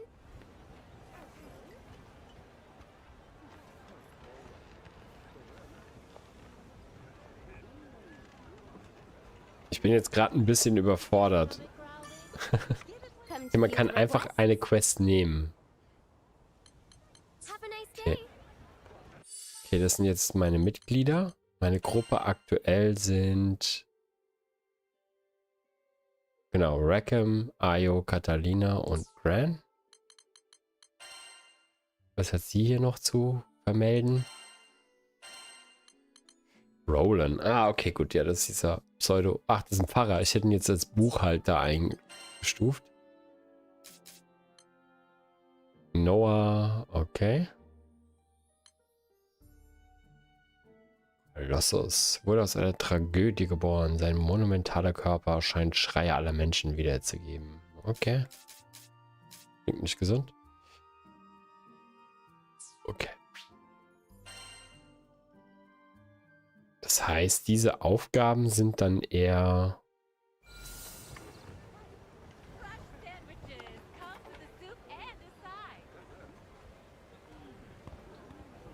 Ich würde sagen, wir machen erstmal Story, bevor wir solche Quests hier machen. Gehen erstmal zu ihm.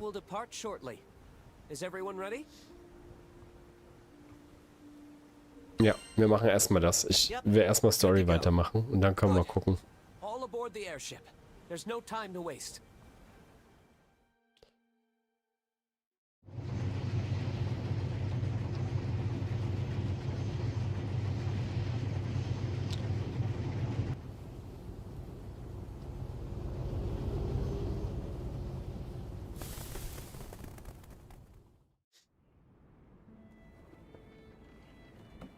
There we go. Do your thing, autopilot.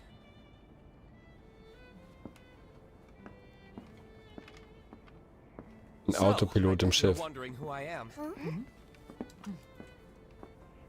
I work for the Church of Folka, mostly as a vicar. Call me Roland. I'm Catalina, protector of this crew. Name's Rackham. Cheers. And I'm Io. Eugen here. Rosetta. You can call me Vern. I'm Lyria. Nice to meet you. And finally, this is our captain. Wow, I can't imagine captaining a crew at your age. Well, I'm not exactly a slouch myself. You see, I'm kind of a Mr. Fix-It, handling all the odd jobs after church. From furniture repair to marriage counseling, I can mend it all. Results guaranteed.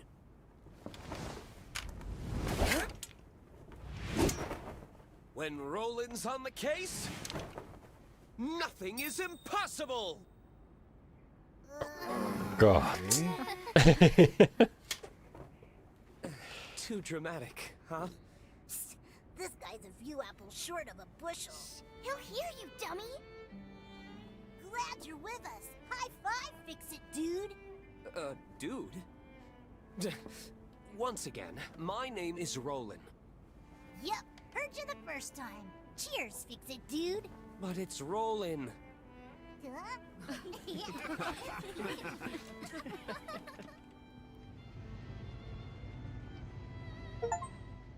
Cringe.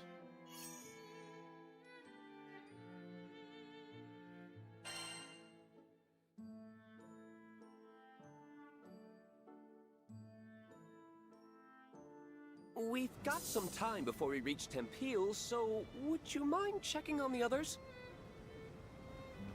Wir haben eine neue Trophäe. Ah, guck mal da. Oh, was gibt's hier? In den Archiven von Lyrias Tagebuch kannst du Notizen und andere Dokumente lesen, die du auf deinen Reisen mitgenommen hast. Ja, es gibt doch nichts Spannenderes als das. So. Sehr viel lesen in diesem Spiel. So, Flugplatz zum Fährbetrieb. Fährbetrieb. Was ist der Tempera-Fährbetrieb? Der Fährbetrieb bietet morgens, nachmittags und abends je eine Überfahrt von Tempera nach Folka. Folka. Eine einfache Fahrt kostet 70 Rupien. Wir empfehlen den Fahrgästen, lange vor ihren geplanten Abfahrtszeiten zu erscheinen. Bitte beachtet, dass die Windverhältnisse zu Verspätungen führen können. Genau, wir haben hier noch einen Besucher von Jenseits. Wir nehmen alle mit. Wir haben eine Rafale-Münze. Also Rafale ist dann wahrscheinlich so die Region und du hast dann immer Münzen für bestimmte Regionen, wo du dann dort was kaufen kannst. Also keine globale Währung.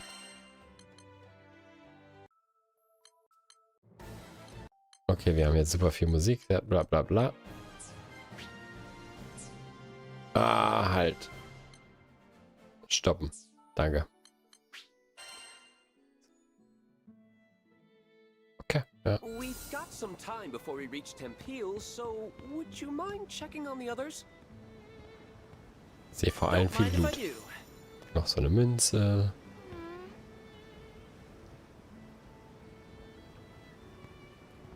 Ja, wir kommen doch bestimmt wieder zurück in die Stadt, oder?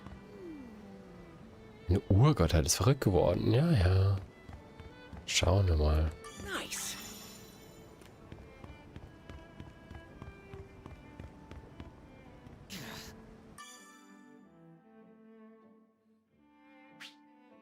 She's not the most luxurious ship, but I assure you she's skyworthy. So. Ich bin absolut nicht streamfähig heute irgendwie. Ich bin todmüde, muss dauernd gehen und ständig dumm niesen. Wow, this part of the sky is full of islands. Indeed. They form the archipelago, and one of them is home to Folka. So this other Polka. island we're flying to, will we be arriving soon? Yes, we'll be there shortly. I just hope the islanders are evacuating as we speak. You said we're going to Tempeal, right? What kind of place is it? Aber das schon? Ja, das haben wir schon.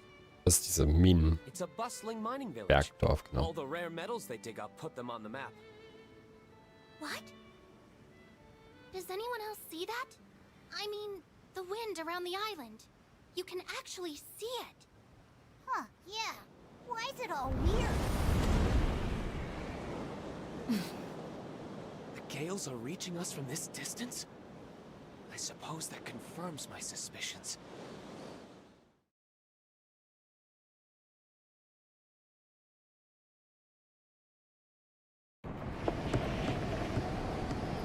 Nichts mehr Autopilot, hä?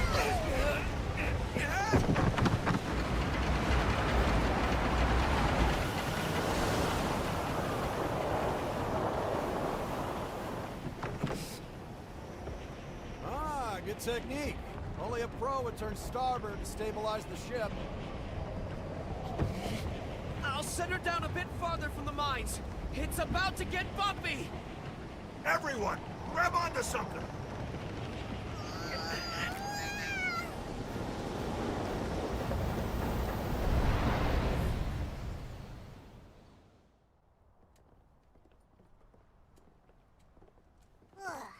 What a ride! My life flashed before my eyes. It's okay, sweetie. There should be more people here.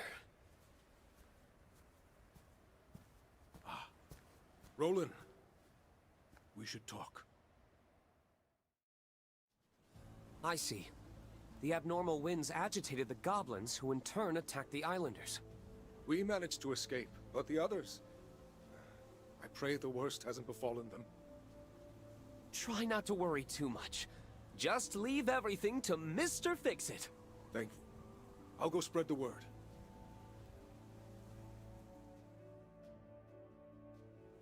That being said, I can't just leave these people here unprotected. What should I do? He needs our aid, Captain. Did somebody call for goblin exterminators?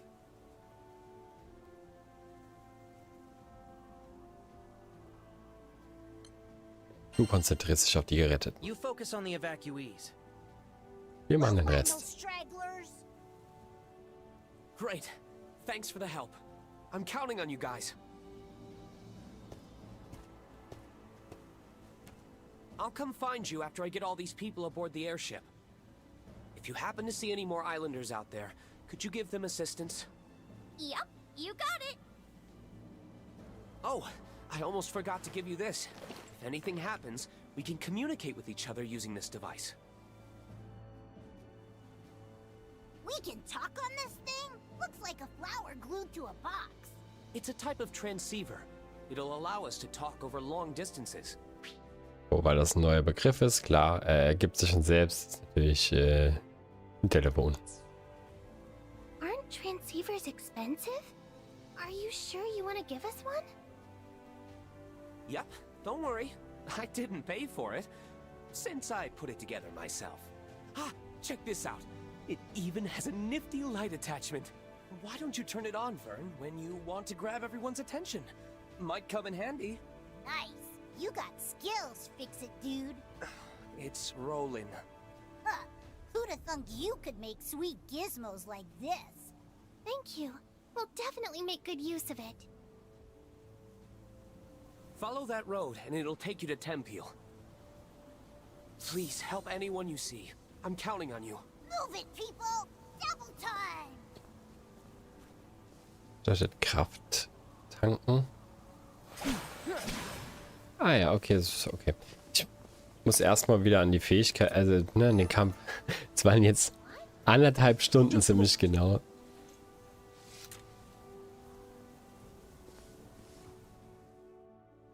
This here's hallowed ground.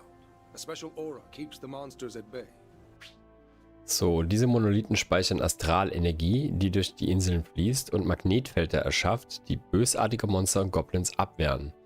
Sie sind im gesamten Sega Grande Himmelsreich zu finden und werden auch von Reisenden und Händlern als sichere Ruhestätten genutzt. Okay. If you need to rest, find this crystal.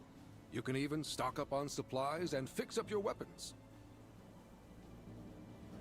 Genau, weil geheiligter Boden heilt alle Gruppenmitglieder vollständig und füllt die Erholungsgegenstände wieder auf. Nutze die Chance für einen Boxenstopp. Genau. Dieser junge Mann ist unterwegs nach Estalucia. Ist eine solide Wahl für jede Situation und erlernt alle Arten von Fähigkeiten für Angriff, Verteidigung, Heilung und Unterstützung. Der Captain erstellt verschiedene Kombos mit X und Y. Sein Y-Angriff ist aufladbar für mehr Kraft. Durch das Ausführen bestimmter Kombinationen steigen die Expertenkünste des Captains. Fähigkeiten werden auf höherer Kunststufe stärker. Also meistere deine Kombos. Okay, wir können uns die Gefäße mal angucken. Also ist dann immer so XY, XX, YY, XXXY. Okay, 4 mal XY. Okay. Y halten. Okay. Hochschleudern direkt nach dem Sprung. Das haben wir gemacht. In der Luft können wir auch wieder XXXY. Okay, das sind eigentlich immer so die gleichen Dingern. Okay. 1, 2, so. 1, 2, so. So. Okay, wir machen wir weiter. 1, 2, 3, so. Okay. 1, 2, 3. Warte mal. 1, 2, 3, 4. Und dann gehst du in Künste 2 über. Okay. 1, 2. Komme ich da wieder raus? 1, 2, 3, 4. Nun gut. Okay, hier können wir also safen. Ja. Können wir ja mal machen an der Stelle. Und normalerweise, ja, okay. Monster Hunter Manier hätte ich jetzt noch eine Kiste erwartet, in der ich quasi noch bestimmte Heilgegenstände oder so hätte mir irgendwie aussuchen können. Aber das ist okay, das reicht ja erstmal so. So, wir nehmen alles mit, was wir finden. Okay. Let's go.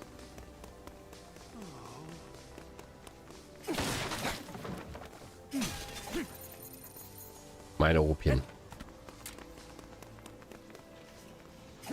Ah, hier diese Krabben, die muss ich mitnehmen, ne? Kleinzangen. Ja, ja, wir wissen, dass es jemanden gibt, so. Ich weiß gar nicht, wie viele muss ich sammeln? Steht das hier irgendwo noch? Eine Nebenquest, genau. Eine, sogar nur eine, okay. Im Inventar haben wir jetzt neue Gegenstände, und zwar den Empfänger und die Kleinzangen, okay. Und schon gleich mal eine Trophäe gesammelt. Guckt euch das an. Unglaublich, oder?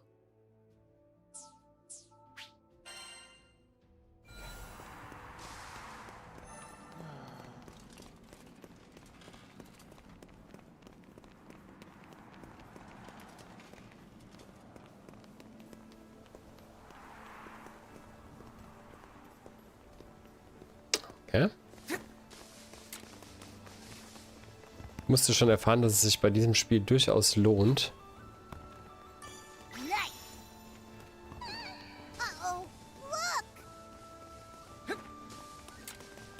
auch mal hier die Gegend zu erkunden, weil hier gibt es immer irgendwas zum Sammeln. So, und Sammelgegenstände sind ja nicht verkehrt.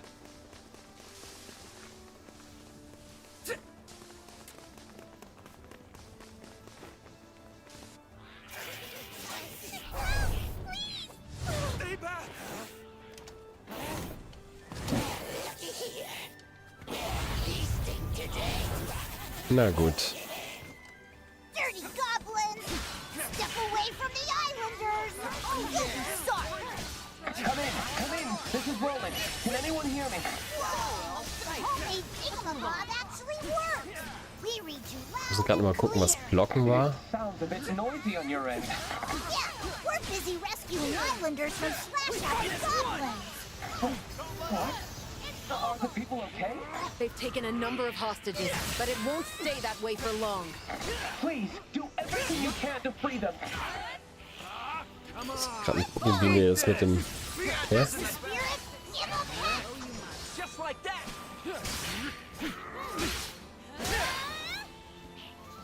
Aber laden kann ich die nicht.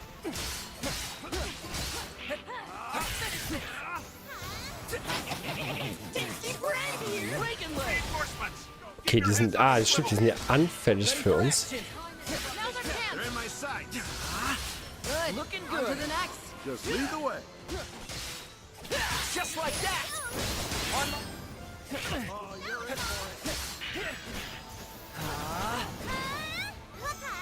Oh, hier haben wir eine Kiste. Wer hat denn...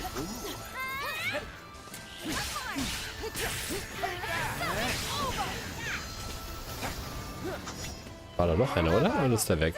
Ach, stimmt, wir können die auch fokussen, ne? Das... Ach Gott. There. That's the last of them. Now to set the captured people free! So, das haben wir eingesammelt. Gibt es da hinten noch was zum Einsammeln? Nein, das sieht eigentlich gut aus soweit.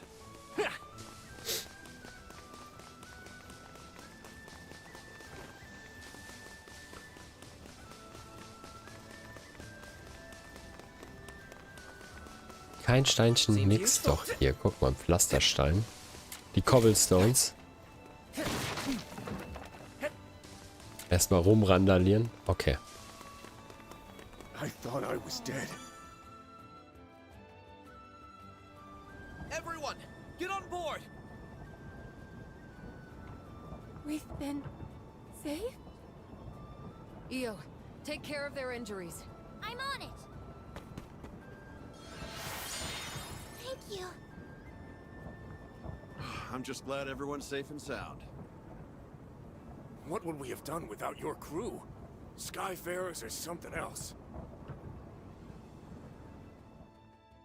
Das sind schon geil. Watch everyone, but more settlements could be under attack. Better keep going. We gotta check on those people. Are the erratic winds causing the goblins to act violently? That's a big problem, it's true. Goblins don't usually go berserk like average monsters. Ja, aber so in die Häuser kommen wir nicht rein. Alles klar. Da ist eine Kiste. Wichtig. Geil, Stärkesplitter. Sehr cool.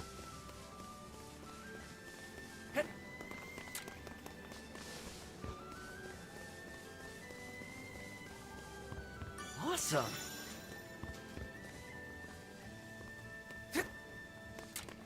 Kamera ist so ein bisschen so wanky. Das bin nicht ich. Das ist wirklich die Kamera, die so ein bisschen komisch ist. Natürlich speichern wir hier. More captives up ahead. Understood.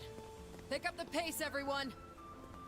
Wir kloppen erstmal die hier. Doesn't this island remind you of Port Breeze? That's when we met Rackham? Oh yeah, that's when he convinced us to be an official crew. I bet he was dying to join you guys. Where else would he find cooler crewmates? How would you know? You joined after me.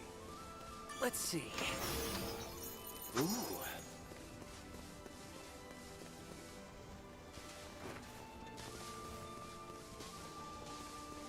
Ist hier noch was zum Sammeln? Nein? Okay. Weiter geht's. Dann gehen wir, gehen wir zuerst hin, da runter oder da hoch? Wir gehen erst hier hoch. Weil wir laufen so ein bisschen zickzack. Okay. Timberwolves! They've even learned how to tame wolves.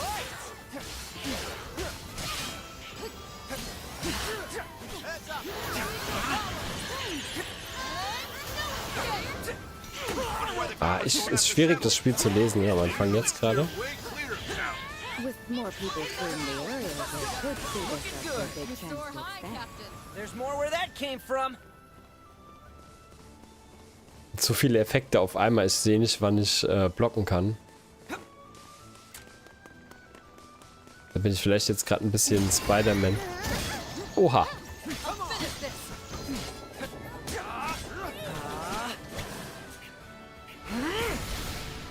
Okay, das auf jeden Fall hat er eine Schwäche gegen Erde.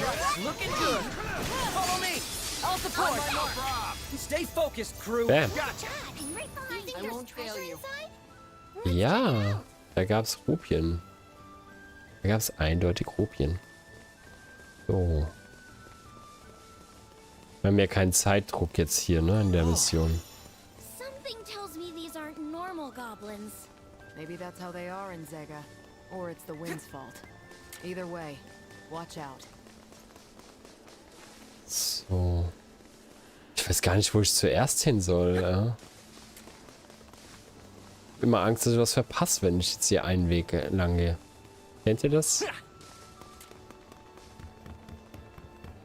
Okay, wir gehen immer kurz hier ins Dorf rein.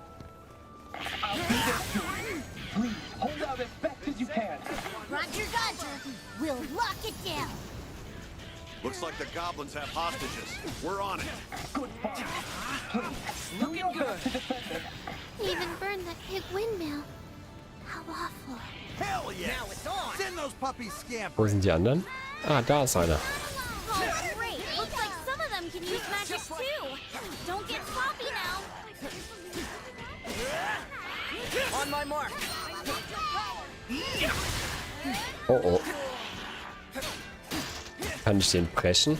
Looking good. Here goes. Let's go. On me. Tempest flame. Ha! Catalina, I'll protect you. Fall now. Twisted tape. Deal. I'm on it. On my mark. We got this. Oh yeah! This is why we're the best. Bring it. Gale burst. We make a Bisschen übertrieben. Für einen so einen normalen Gegner. Now's our chance! Now I'm pumped! That makes two of us. looking good. Guck mal, ich kann ja einfach hinter ihm gehen. Genau. Oh Mann. Just like that. Aua.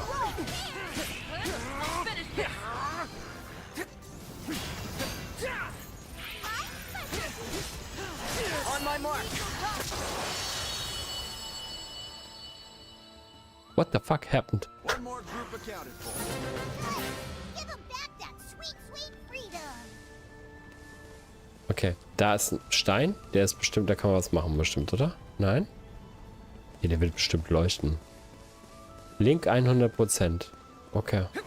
Weiß nur nicht, was das bedeutet, aber wir müssen sie befreien hier. You're safe now. Hurry to the ship. Thank goodness! Don't give up, okay? I'm alive? Ja. You're going to be fine. Can you walk, miss? Thank you, thank you, thank you!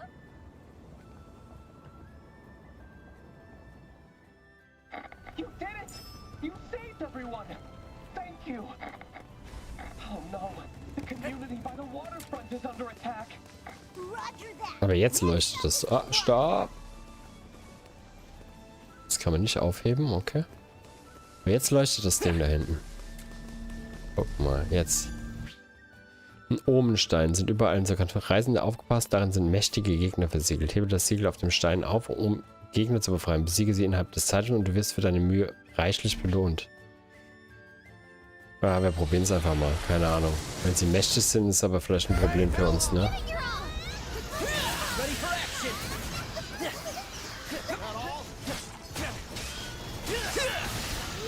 Okay, die schaffen wir niemals. Wow.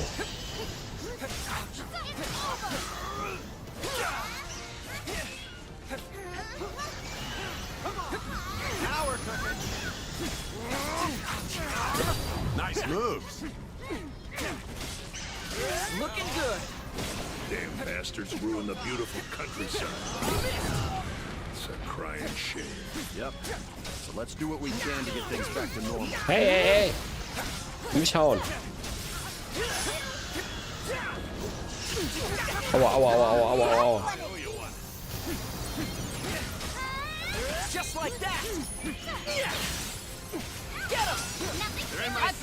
Ah, da war ein Link-Angriff. Was? Noch mehr? Aber ich... Ja, und das ist natürlich der Oberboss, ne? Die Link-Time wird ausgelöst, wenn die Linkstufe 100% erreicht hat und jedes Gruppenmitglied einen Link-Angriff ausführt. Während der Link-Time ist der Gegner langsamer und du erhältst diverse Stärkungen wie erhöhten Angriff, LP-Erholung und kürzere Fähigkeiten Abstimmzeit.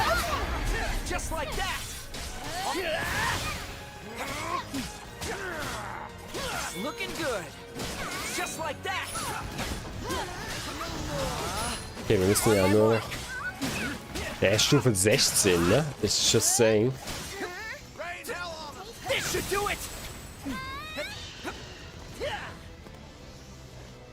Wir sind Stufe 3. Wie komme ich denn da hoch? Ich kann da oben nichts machen, wenn er da oben rumhüpft. Merci beaucoup. Bisschen gemein, oder? Ah, okay.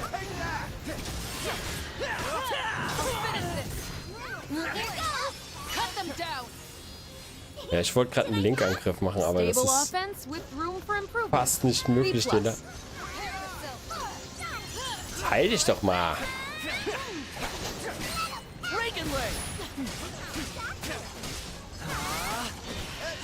Wenn der halt einmal trifft.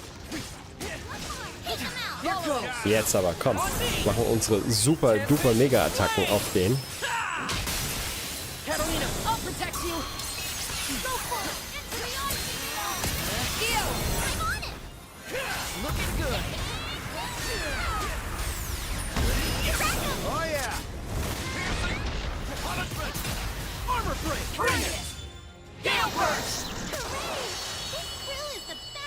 Okay, wir haben gerade Stufe 16 platt gemacht. Oder 13, 14? Keine Ahnung. Bam! Sogar in time? I know how you feel, but don't stray too far, okay? Okay. Just promise me you'll be careful too. Komplett überfordert. Nice. Vermute, das haben wir nicht schlecht gemacht. Oh, die sind aber auch gut versteckt, ne, die kleinen Viecher. Awesome.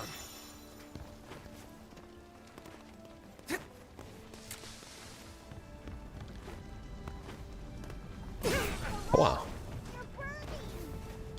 Okay. Ja, okay. Ich wollte nur gucken, ob man hier oben auf dem Dach noch was findet. Was ist das? Irgendwas, was golden leuchtet? Ah. Sag mir nur, wo ich hin muss. Doesn't matter which kind of work. We always end up working, don't we? Come on. Oh, wow. Not at all. I wake up every day ready for a new adventure. On my None mark. of us could ever ignore a cry for help. Especially if the primal beast is behind the raccoon. Right. That's also on our to-do list. Now! Take this. On me! Ach shit, das war dumm. Die Link-Time auszulösen bei so einem Gegner. Unnötig. Ah, da gibt es noch Sachen zum Sammeln. Aw, look at you hiding. Mhm.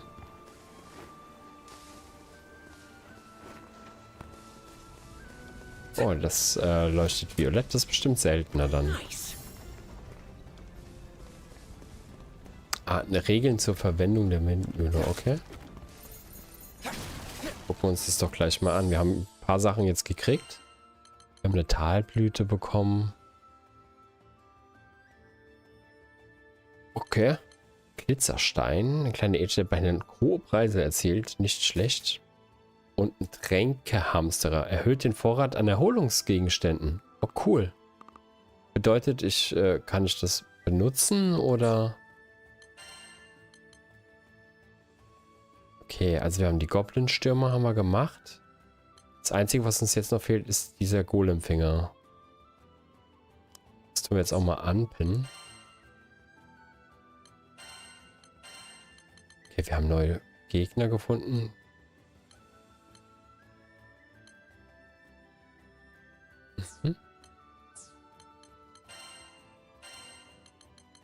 So, bitte macht einen Termin aus, mit dem Mühlenstein Weizen zu mahlen, bla bla. Diesem wird auch Monster ab. Bitte macht euch nicht an deren internen Mechanismen zu schaffen. Okay.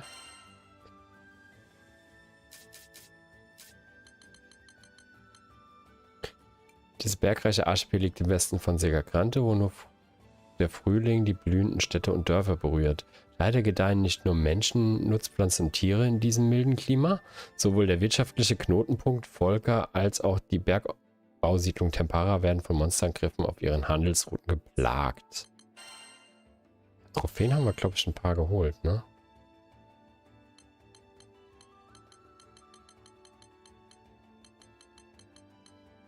Das da? Ein neuer Stärkesplitter. Oh, wir haben einige von diesen Stärkesplittern bekommen jetzt.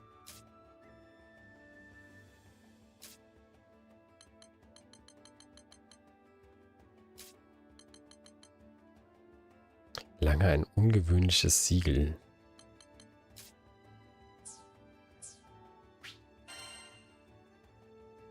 Das heißt, das war ein Siegel hier. Ah, das ist ein Siegel. Okay. Ich hatte hier hinten, das ist auch noch ein paar Drachen. Hier hinten war noch ein Item, was ich gerne hätte. Okay. Oh no, the bridges are in pieces. We'll have to get our feet wet. Mind where you step, everyone. Okay, hier waren wir schon. Das heißt, nur da drüben gäbe es jetzt noch was. Da könnten wir vielleicht noch mal hin. Ah, hier darf man nicht drüber. Okay.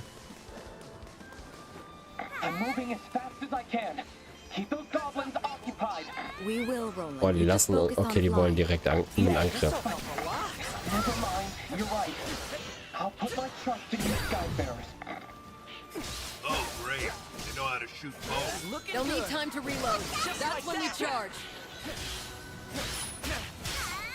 On my mark. Right on. Keep it up, crew. Right. Focus up, Theo. We've made a decent dent in their numbers. Keep at it. After you. Can't rest on our laurels just yet. But of course. All right. Sonst ging auch ratzfatz mittlerweile. Come on, those poor people are waiting for us.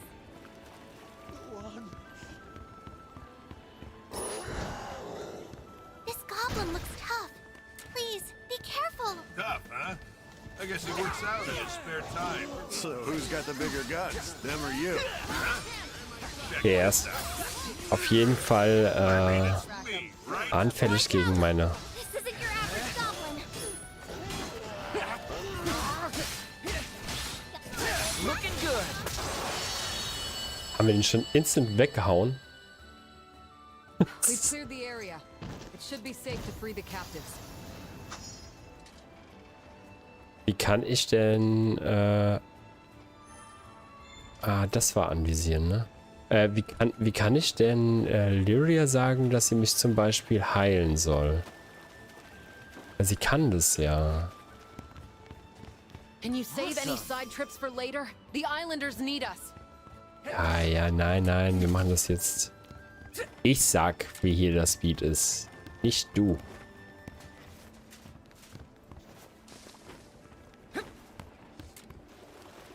Leuchtet noch irgendwo irgendwas? Hey, come back. We're not done saving the island yet. Okay.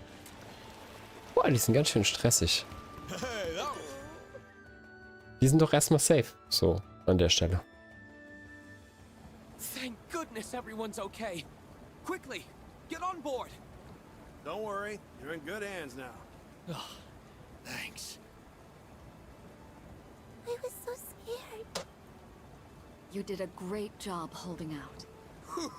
What a show! I'm so pumped up right now. Healed him Muskelliebhaber. a little too much. Those poor folk are safe thanks to you. Great job, everyone. All in a day's work. Now, we should return to our search. Huh? What the? Heavens help us. There are others who haven't made it out yet. Oh no, this is awful. You have to rescue them. I'll lead the way. Das hier? Ein verborgener Schatz. Berühre die Truhe und sammle alle Illusionssteine, bevor sie verschwinden.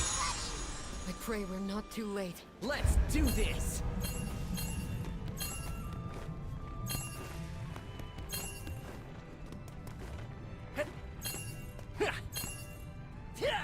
Nein! Ah, und jetzt verschwinden die natürlich, weil ich es nicht rechtzeitig schaffe. Oh, dumm. The villagers can't hold out on their own. We're their only hope. Right. Nein! Next time. Darf ich es nochmal probieren? That treasure? Ja, das ist Treasure. Get hyped? Boah, ey, die Steuerung ist nicht so geil, weil der macht immer so einen Sprung, wenn du anfängst zu rennen. Warum?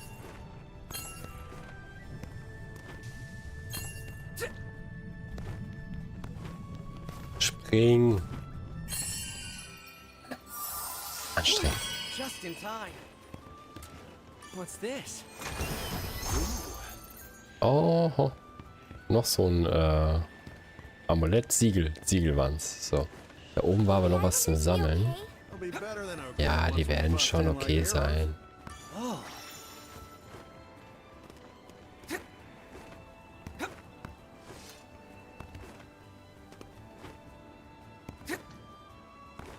So bescheuert. Wer hat denn sich das überlegt? Oh. Ah, sie hat uns geheilt dieses Mal.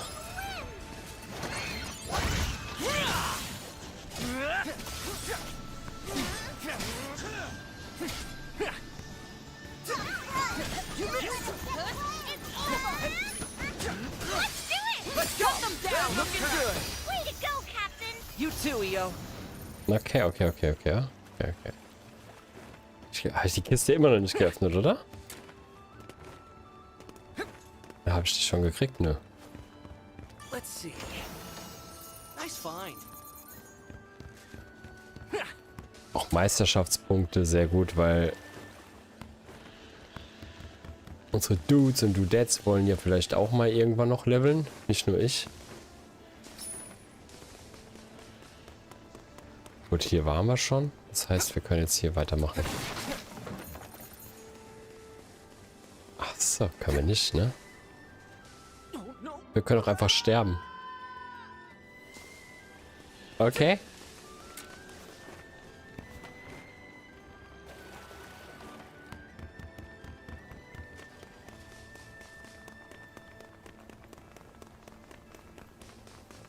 We made it, Roland. About to start fumigating the place. Thanks, buddy. Just put my mind at ease. Buddy? Seriously? I'm at least 5 years older than you. You wouldn't believe how old I am. Which would make you how old? My lips are sealed. And open it. So, einfach mal draufkloppen. Schöne AOE-Attacke. Wo ist da noch einer? Da ist noch einer.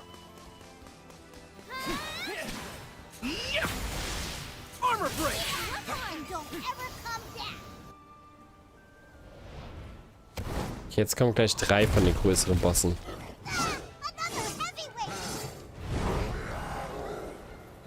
What are these, Chucklehead brothers or something?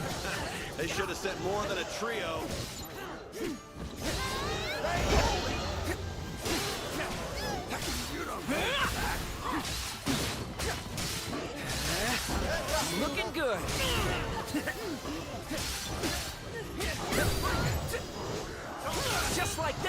pits. On my mark. Wow, thanks! We fight as one! Wake up! Get a load of this. Looking good. Hey, that really worked! Lots more where that came Just like from. that! Oh. Don't get carried away. Merci beaucoup.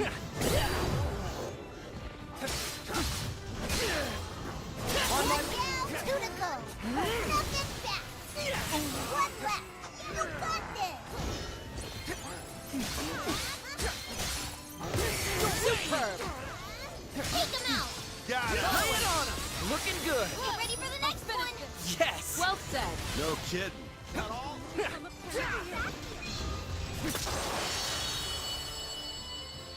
Putz. Ugh. Really had our work cut out for us, huh? I just hope the Islanders are safe and sound. Ja, sind sie bestimmt, aber hier ist noch... Ah, okay. Wollen wir nochmal so ein Ding nochmal machen? Ich weiß es ja nicht. Kann ich jetzt schon leveln? Also würde das jetzt gehen? Meisterschaften? Gran. Würde schon gehen, ne? Ach, wie groß ist denn dieser Baum, wenn das 1% Fortschritt ist? Geht eigentlich, ne? So, also wir können vor allem mal mehr live. Okay. Erzeugt einen Kreis. Ah, ich kann mich heilen. Okay.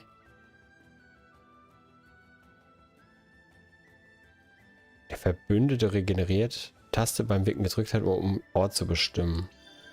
Yeah, I think I get it. Geil. Gewährt Katharina unantastbar. So, das wollten wir eher auch geben. A new technique. Mehr Schaden. Interesting.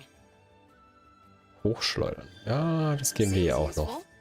Ayo, auf jeden Fall auch mehr Angriff. Und dann, was hat sie hier? Also wir können Wasserschaden machen oder wir können Feuerschaden mit ihr machen. Defensiv, was hat sie hier? Mehr Life, das ist auf jeden Fall wichtig.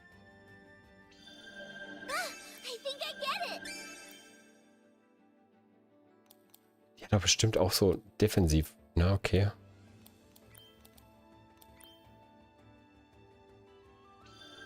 A little something for my arsenal. Ich hätte gesagt, ja, wir haben ja Wasserschaden, haben wir ja dabei, aber das ist halt AOE-Angriff. Viele von denen sind eher bis jetzt für Feuer anfällig gewesen. Dann gehen wir mal hier rüber.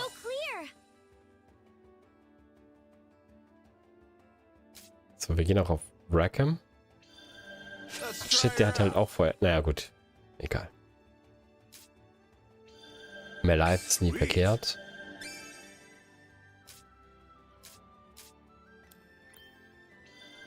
Not bad. Okay.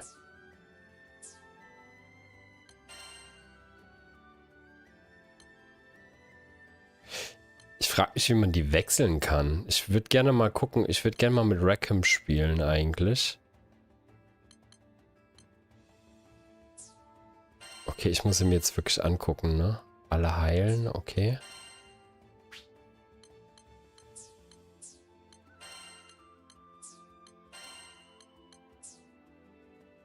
Weil er hat halt, ist ein Range-Spieler und ich mag eigentlich lieber Range als Nahkampf. Erhöht die Basisgesundheit. Ich habe keine Ahnung, wo man das ausrüstet. Vielleicht unter Ausrüstung.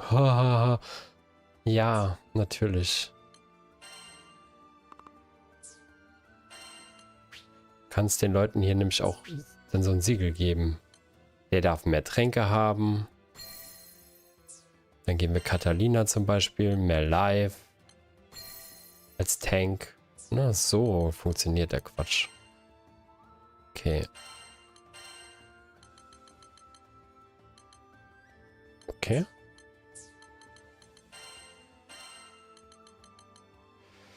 Heute Morgen hat ein riesiger Fischschwarm beschlossen, einen Ausflug am oberen Lauf des Flusses in den Wasserfall unten zu machen. Es ist zu früh für die Laichzeit. Ja, ja, bla bla bla bla. So.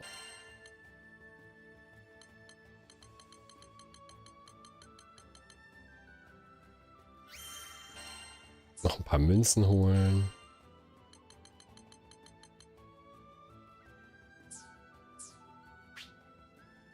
Ja.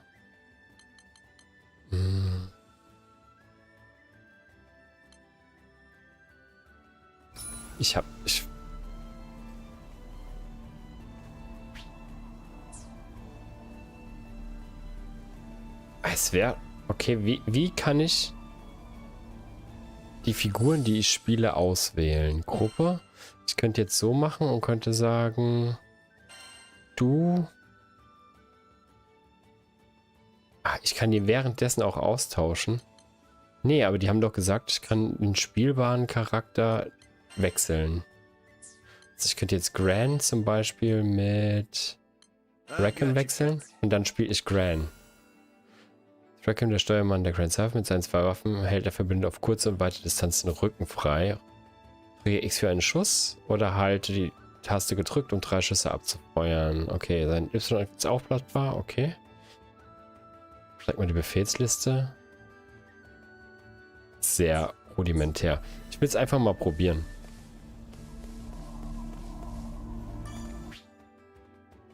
Ja, wäre aber schon irgendwie... Oh, great. More bad guys. Go time.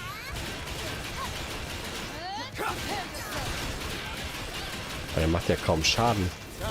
Ach so. Go time. Bring it. That all? Fire. Ja gut, gegen Stufe 13, ne? Oh, you're in for it. Okay, das ist schon besser. Okay. Heads up. Hell of a warm-up, huh? Go time. The fun's just beginning, Rackham. Bring it.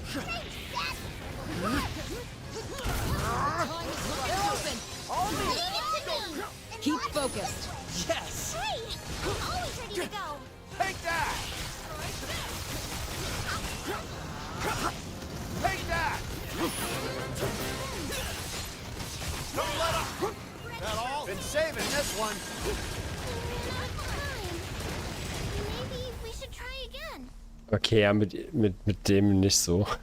Es ist auf jeden Fall ein coole... okay, das macht Spaß, so zu spielen, muss ich sagen. Aber wir wechseln mit Gran wieder. Probieren es nochmal.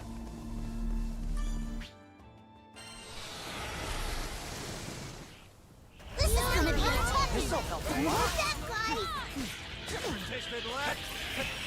Ah, wenn die halt wegrennen, ne? Looking good. Hit them now. Right on. Good. On to the next. Just lead the way. Nice one. Catch this. Looking good. Well, look at you go.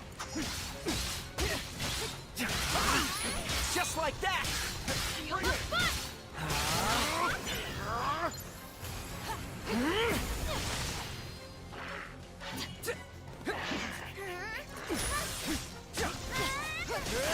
Let's patch you up. Thank you. Right behind you.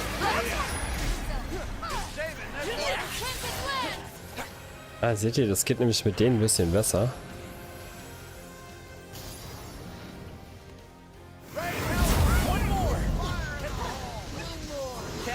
That looked painful. Let's do it. Don't overdo it, EO. Overdo it? I'm just getting started!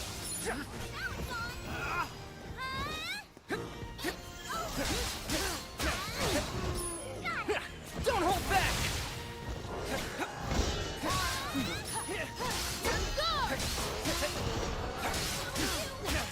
Into the fray. Batter up. We can't rest yet. Agreed. Let's move. You're weaker now. Close call. Saving this one. Ah, erstens so... You're open. They're in my sight. Let's go. Looking good. Excellent shot, Rackham. You weren't half bad yourself. Panacea. I appreciate it.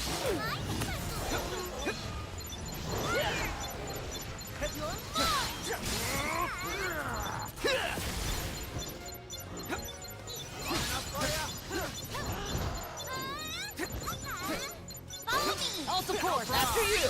Looking good. Think I'm getting closer to master's level? I think so. Just That was like great. that. Don't get carried away. Now I'm ready. Feel the fun. Klingt immer weg. Here goes. On me! Tempest Flame! Ha! Catalina, I'll protect you. Ew. I'm on it!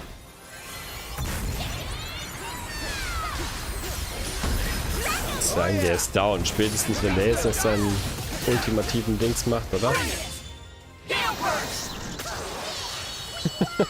Weg.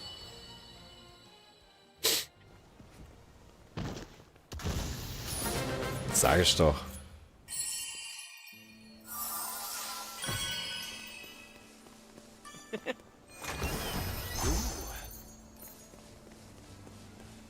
Okay, jetzt können wir uns Are you here to den save us? Opfern widmen.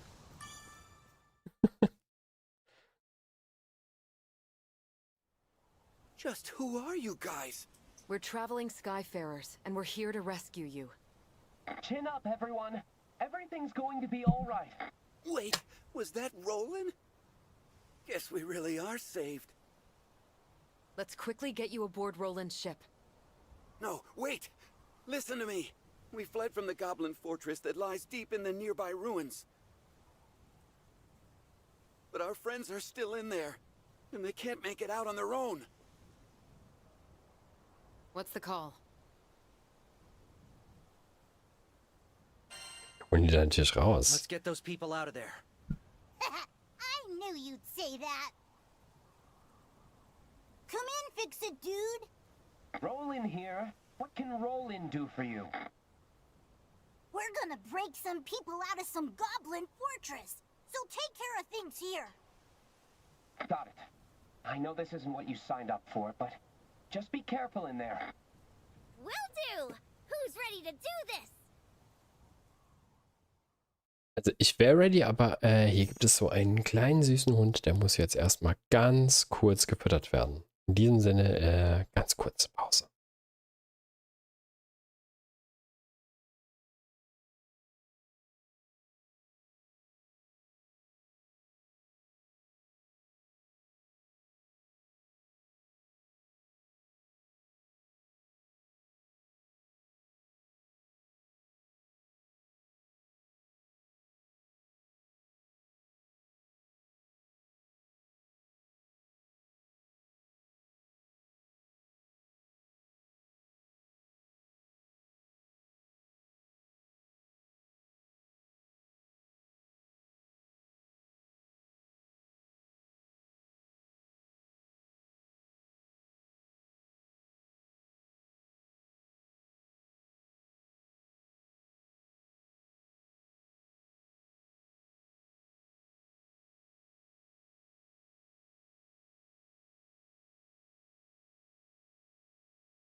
Und schon sind wir wieder da. So, gerade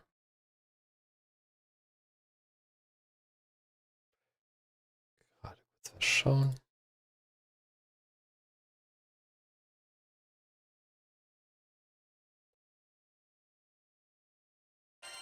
Gut, und weiter geht's im Programm.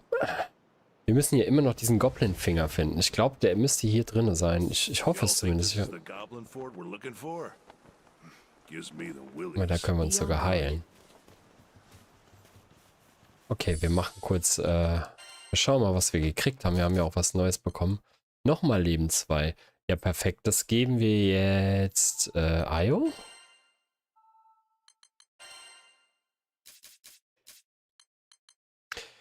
Dieses uralte Gebäude war für das Himmelsvolk ein Bollwerk während des Luftkrieges. Nach der Niederlage und dem Exil des Sternenvolkes renovierte ein Händler namens Segard den Ort und verwandelte ihn in eine Gladiatorenarena, in der Monster gegeneinander kämpften.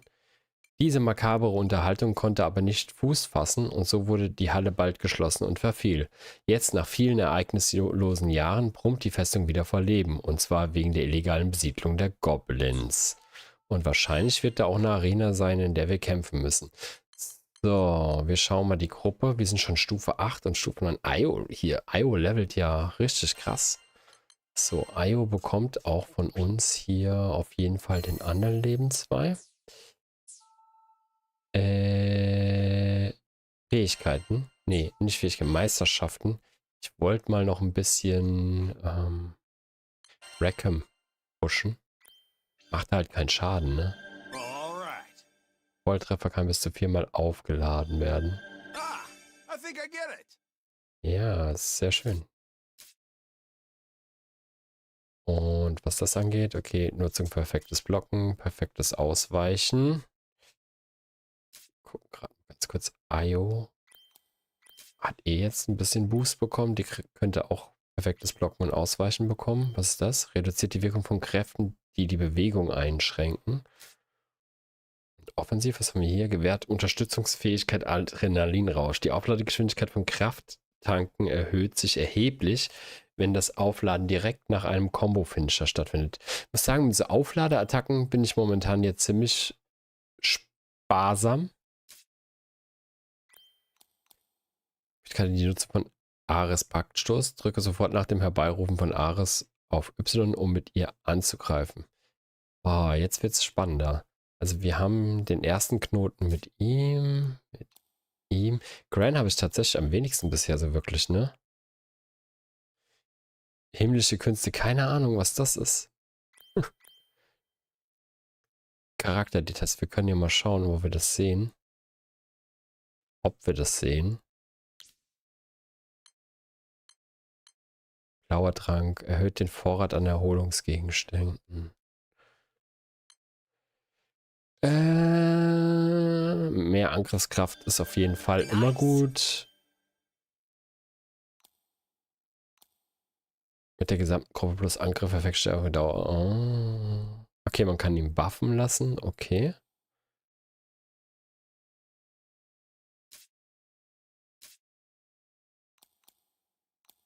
Bei ihr bin ich mir nicht so sicher, ob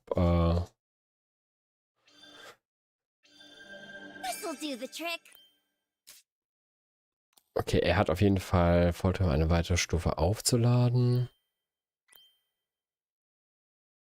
Ich lasse es mal so. Ich bin gerade ein bisschen... So, ich würde schon gerne noch ein bisschen ballern. Also ich sehe ihn da schon, dass er da auch ein bisschen... Der hat 61 Damage. Der müsste eigentlich mithalten können, so. Ne? Die halt jetzt haben nicht so viel Damage.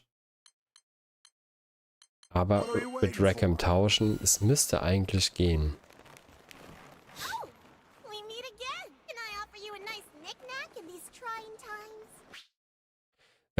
Sie aus Angriff für alles der Schmied stehen dir jetzt auf geheiligtem Boden zur Verfügung. Okay. Jetzt als allererstes mal heilen.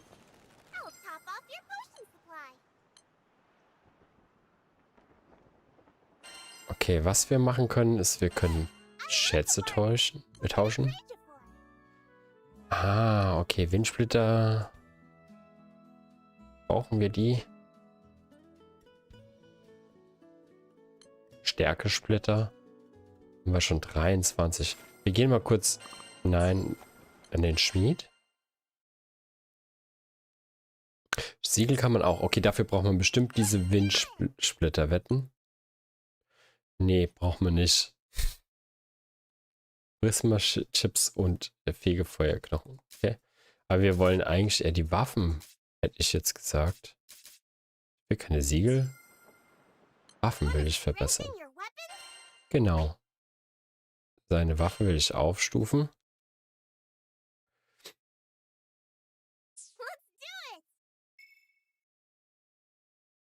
Stärkesplitter, okay. Also auf jeden Fall auf Stufe 8 mindestens mal, hätte ich jetzt gesagt. Ich weiß halt nicht, ist es sinnvoll, einen zu min-maxen oder lieber... Ich muss das gerade mal kurz googeln. Ganz kurz. Granblue Fantasy Relink.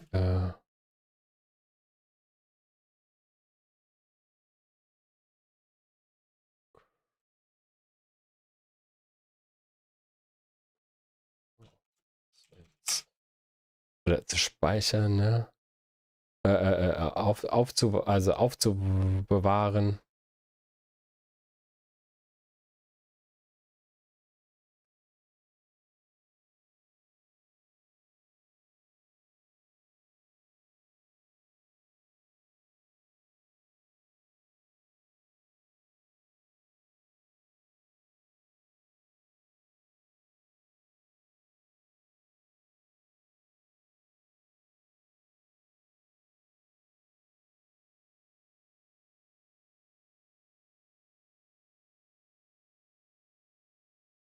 Und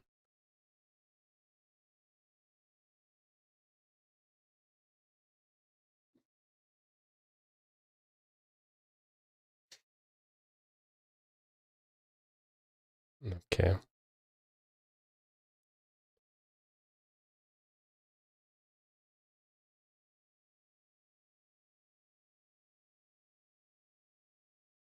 Ja, also die Recommendation ist im Early Game irgendwie für alle Charaktere. Mid Game dann mehr auf Captain und Late Game. Je nachdem, was man dann halt will, ne? Also ich würde schon sagen, wir upgraden hier auf jeden Fall mal.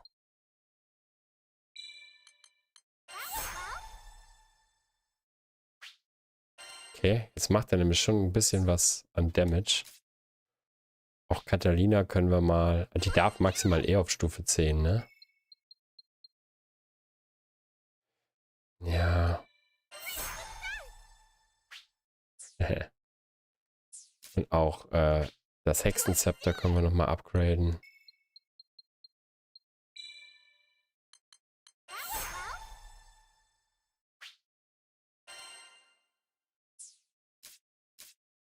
Machen wir Grants Waffe, stufen wir jetzt auch nochmal auf. Machen wir einfach Max. Okay. Und dann stufen wir die Waffe jetzt auch Max auf. Aber wir haben eh nichts mehr zum Aufgraden. Okay. Speichern. Okay. Wir sind aufgeladen. Wir haben all unsere Tränke aufgeladen. Naja, es war eine ziemlich tiefe Stimme für ein Kind. Is this like a Colosseum? Nice.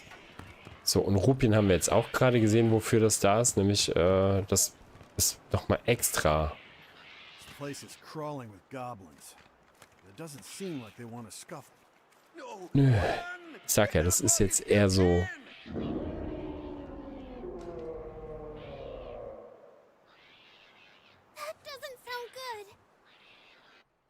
Frage ist, kann ich die im Kampf auch wechseln, die Charaktere?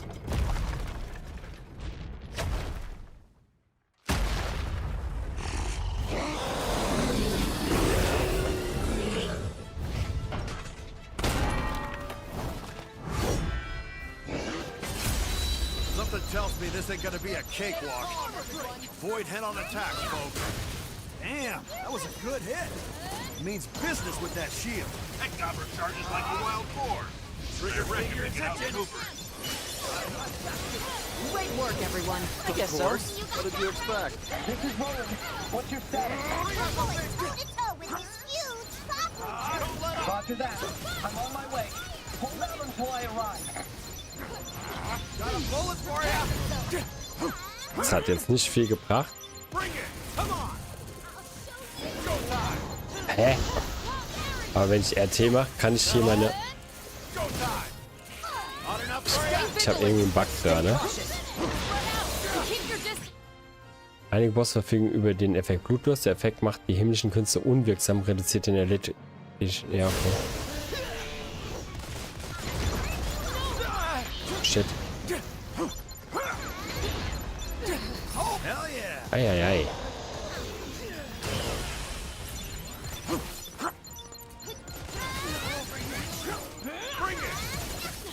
Ich kann hier die Fähigkeiten gerade nicht wirklich einsehen.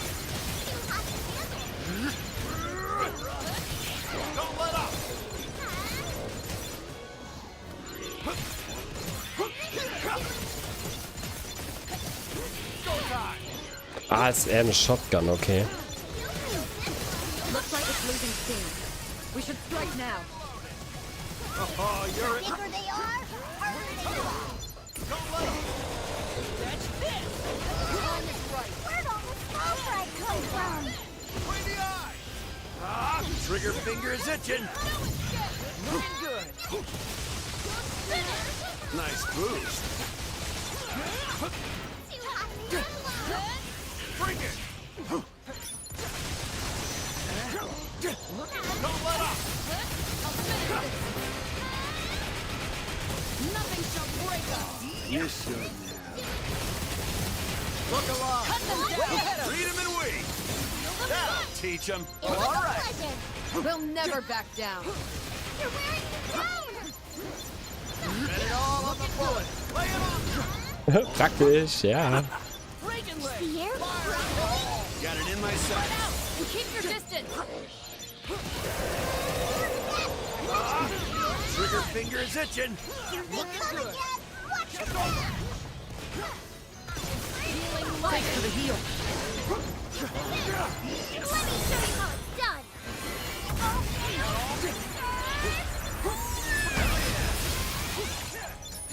Ich weiß nicht, wie es geht. Ich weiß nicht, wie es geht. Macht's nicht. Jetzt. Loud and clear. Piercing punishment. Death, the captain's here. Tempest flame! Heads up. Bring it. Ascension! The luck's on his last leg. Now that's teamwork. Oh, crud. Holy, healthy as a horse. Feel the butt! Crud. Looks like it's losing steam. We should strike now. Alter, ich bin ein bisschen, ja, bis ich drankomme. No grumpy gobble's gonna one-up us. Gameplay ist ein bisschen anders mit ihm, ne? Oh shit, scheiße. Ist dumm, dass der Sound immer weggeht. Ich muss es mal ausschalten. Yeah, that's right. Run away with your tail between your legs. Lyria, did you notice the wind throughout the battle? Yes, I'm sure of it. It has to be Tempeal's primal beast. Bingo. Guess this is where the real battle starts. Hello? Is everyone all right? What happened to the hostages in the fortress? Everyone's fine. They just need to rest. Stay still. Ow. Yeah. We're alive. What a relief. I can't thank you all enough. So, what do you guys say to meeting the blowhard stirring up this storm? Wait, what are you talking about, Rackham? Told you before we left Folka, remember? A problem with a primal is our problem too. I don't know about this. Maybe it's best to leave well enough alone. But if we don't calm down the primal beast, the situation on the island is only going to get worse. I hear what you're saying, but... Trust us. We're engineers. All right, I understand. I'm sure veteran Skyfarers know what they're doing. But if it gets risky, there's no shame in retreat. I still owe you a reward. You don't have to tell us twice. Thanks for the concern. Sit tight. The least I can do is drop you off a little closer. Reminds you of our showdown with Tiamat, doesn't it? I was wondering why this felt so familiar.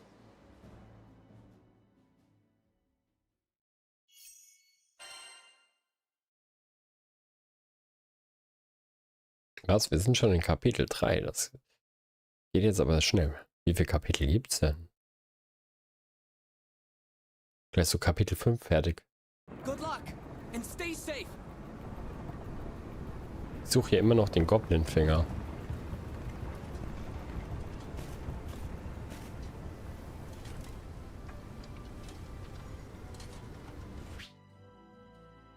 Vergiss nicht, Siegel auszurüsten. Ja, ja. Man, those people we saved were so grateful. Our job isn't over yet. Those winds are still a big problem. You're not wrong. So, ja, ja, ja. Können natürlich trotzdem mal gucken. Kopfschmuck des Hollenschmucks. Ja, Glitzerkristall. Leben 1, immerhin. Das heißt, er hat noch gar keine Ausrüstung. Dann kriegt er jetzt Leben 1, immerhin. Tun die Tagebucheinträge auch mal aktualisieren oder uns anschauen, okay. Tiamat. Ja, das war die Windtante, genau. So, wir haben Stärkesplitter.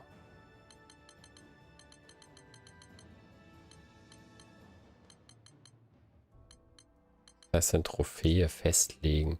Ach so, das kannst du dir dann als Titel oder was? Ja. Nö. Weiß ich doch nicht, was mir da jetzt besonders gefällt.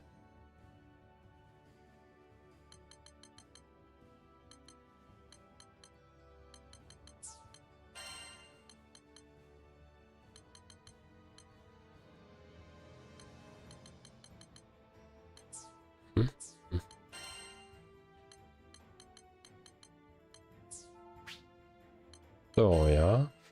Wir können ein bisschen upgraden. Ich habe auch hier noch was vergessen. Oh, Angriffskraft gibt es auch noch mal als Siegel. Haben wir jetzt auch gerade gekriegt. Sehr gut. Man kann aber immer nur 1 ausrüsten, ne? Ja, dann geben wir ihm. Ja, und die kann ich doch bestimmt ablegen, oder? Tauschen. So. Fähigkeiten.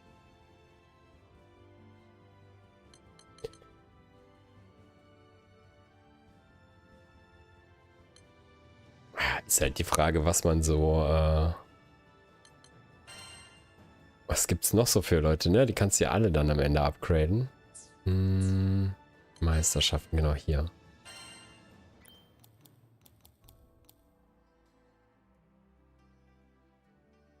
Schlackenschuss. Okay. Was hat er noch so für Fähigkeiten? Mehr Crit-Schaden. So viel hat er gar nicht, ne?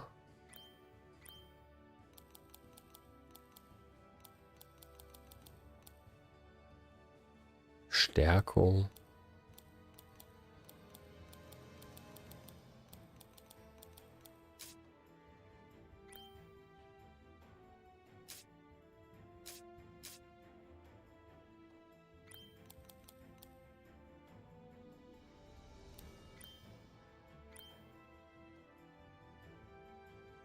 Erhöht die Angriffs... Okay, wir gehen mal hier hin. Dahin. Und dahin. Behold, new power. So, Io. Kommt mehr Angriff noch? Sie bekommt... Ach, sie kann entweder oder machen wahrscheinlich, ne?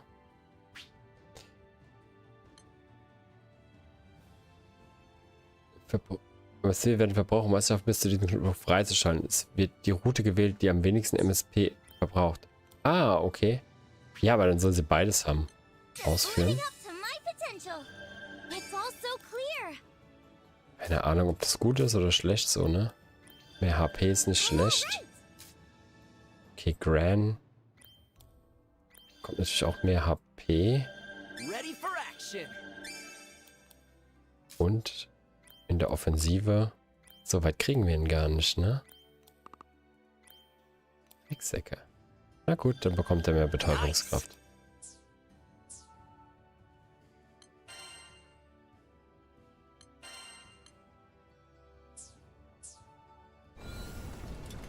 Dann machen wir allgemein so eine Elementarmagierin aus ihr.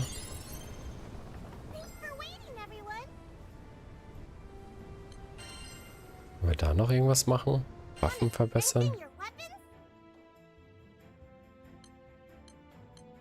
Also definitiv können wir ihre Waffe noch verbessern, wenn wir da was haben. Oh ja.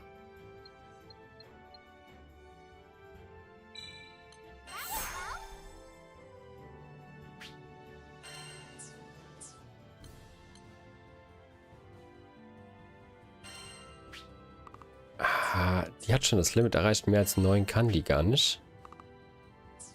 Steht 10, aber warum steht hier 9? Naja, gut. Da können wir nicht viel machen.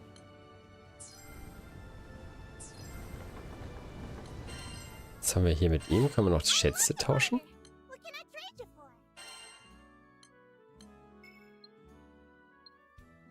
Gegen Windsplitter. Okay, wir können nur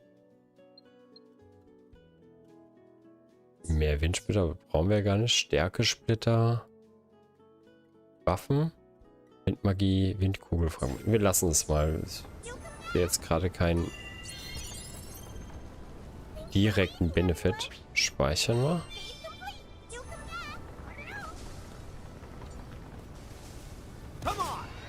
Oh fuck, das war nicht gewollt.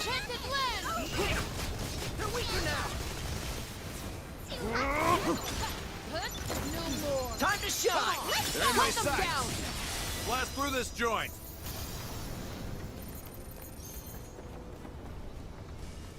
Go time. Go time. You're coming with me. Bring it. Okay. Ist ein bisschen unorthodox die Steuerung. Ah. Hey, Andy. Ich weiß jetzt auch, warum ich immer springe, wenn ich, weil ich ausweichen, wenn man ausweichen gedrückt hält, dann ballert er, rennt er auch. Aber man kann auch einfach nicht ausweichen drücken, sondern den linken Stick eindrücken. Geht auch. So.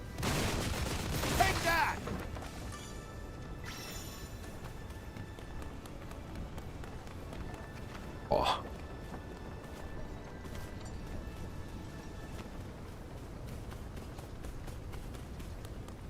You're coming with me. Rubien. Wir nehmen alles mit, was Rubien gibt. Was wir erkennen.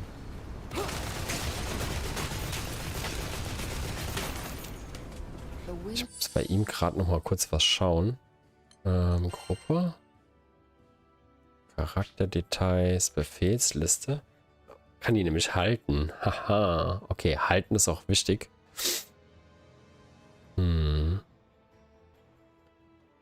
Der Volltreffer, schneller Treffer eines Angriffs. Wirkt das Rackern durch langes Seife abfeuert. Das mit der Hitze habe ich noch nicht so verstanden. Das steht hier auch nicht. Ich glaube, wenn es zu heiß ist, ist es schlecht. Überhitzt quasi.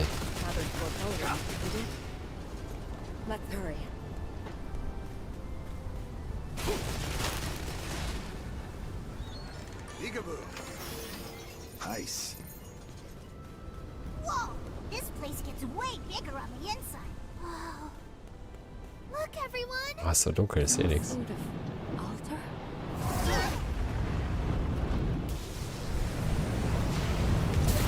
That's the primal beast. One wrong move, and that could be us. We need to forget about ever making it home. Here again? Huh? That's its name. Just for a second, I could hear its whispers. And it sounded so upset. It needs our help. Our help with what, I wonder? I suppose there's only one way to find out. Let's get closer so Lyria can attempt to soothe it. I'll do my best. Bring it!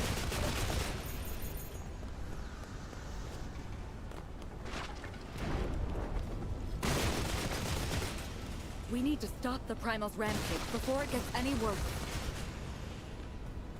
Ah, guck mal, da unten ist auch wieder so eine Challenge. That all?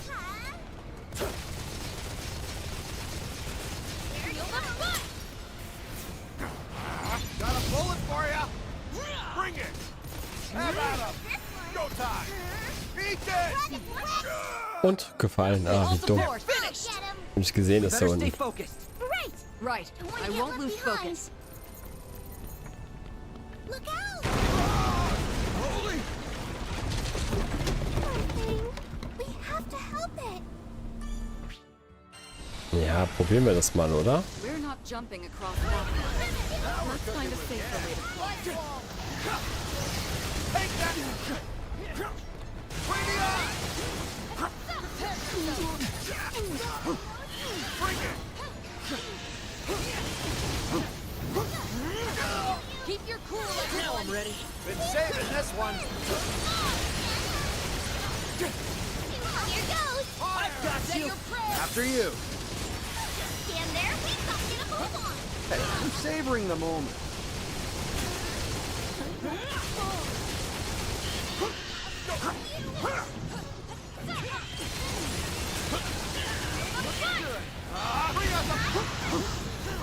Roger. Now we're cooking! Take that! The honor's all We're mine. coming! Fire in the hole! That all? Follow me. Haben wir es geschafft? Ja, jetzt müssen wir nur noch den Boss kloppen, ne? This one doesn't look too Oder? friendly. That all? Everyone okay? Thanks. This war's not over yet. Nothing to fear. Go time! Look Reagan way. Rain hell on him! Gut, Feuer, ich bin halt jetzt echt nicht der Beste. Teamwork makes the dream work. You said it. On to the next. Fingers itching. Come on! Ever tasted lead? At all? Let's go. They're mine. You got it! We're the dream team. We'll All never right. back down. Lots more where that came from. Bet it all on the bullet. Heads up. This one's free. Leave the cover fire to yours truly. Get them, Aries. Ah, fuck. Ich muss näher ran und gerade meinen ultimativen Schuss verkackt. Got a bullet for ya. Bring the eye.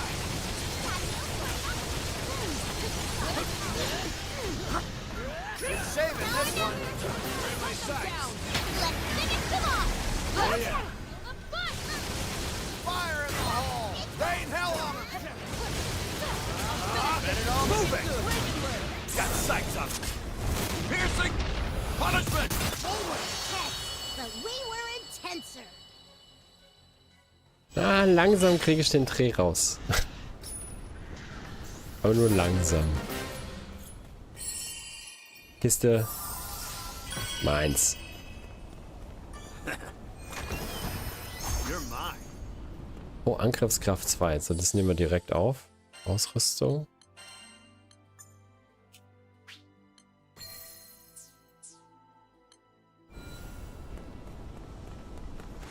Hey, handy. So. Don't let up. Don't let up. Hey, you guys. Think we can go this way? Der Hebel.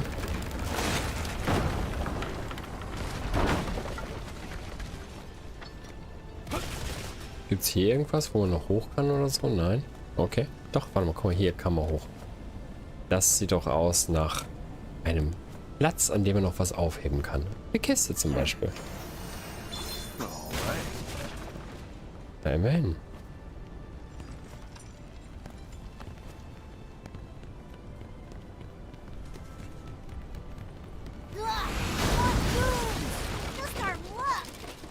These goblins are running away from the primal beast?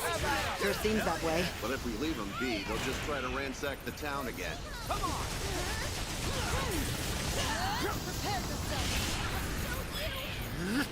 Way the eye! There!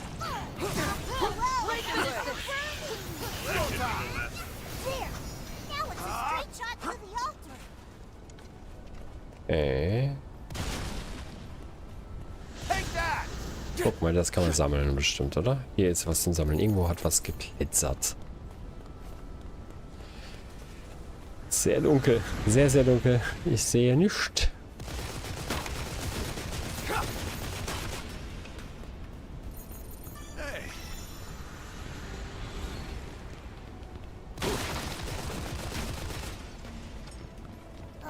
Think I'm having deja vu, but there's another lever here.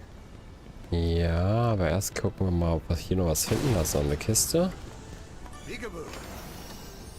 You're mine. Again with the goblin? Fire!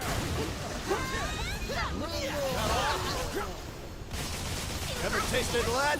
This should do it! Get a load of this. Look at us go! What can I say? Hast du gedacht, ne? Hast du falsch gedacht. So.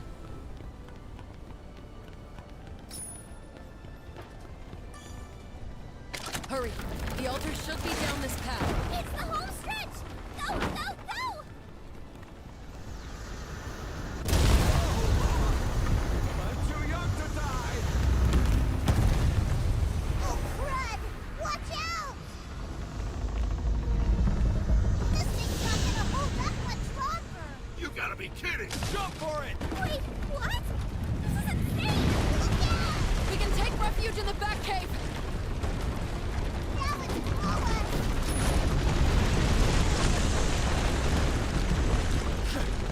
Ja, super. Das ist doch total bescheuert. Ja, ja, ja. Hurry. The altar should be down this path. It's the home stretch! I'm too young to die. Oh, crud! Watch out!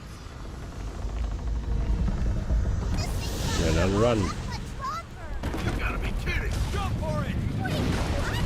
This is insane! Look out! We can take refuge in the back cave. We're almost there!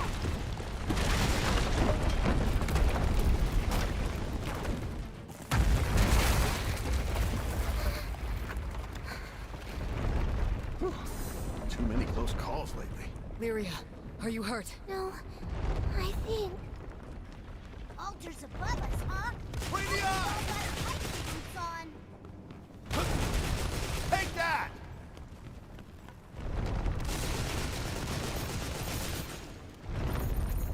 What could that be? Super praktisch. Come on! Have at 'em! Heads up! One hell of a welcome to the sky. One normal day. Blast through this joint! Kinda comes with the territory, don't it? Sure. I don't Okay, know jetzt how many kann man more kurz ein bisschen death-defying Platz schaffen. escapades my heart can take. All right. Bring it! Way the eye!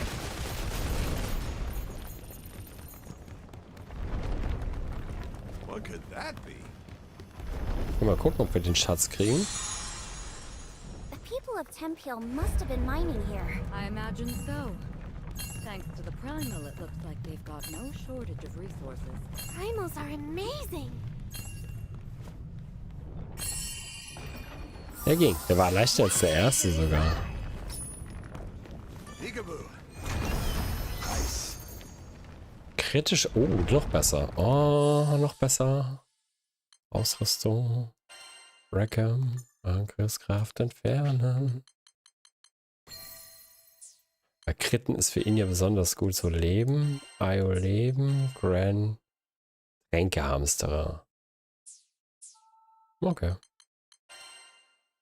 Machen wir aber weg, weil Tränke brauchen wir tatsächlich gar nicht so viele. So, die Gewinne der zweiten Jahreshälfte waren unglaublich, vor allem bei Gewitterstein, Eisen, Cluster und Rotstein. Wir sind stolz auf unser tadelloses Sicherheitsprotokoll. Keine Toten durch Einstürze, Einbrüche, Gaslecks oder andere Unfälle in diesem Zeitraum.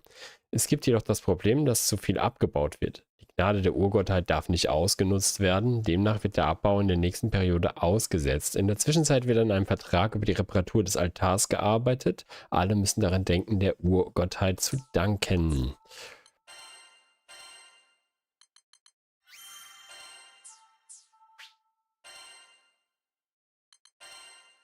So ein Stärkekristall. Ja, davon haben wir wieder einen, okay.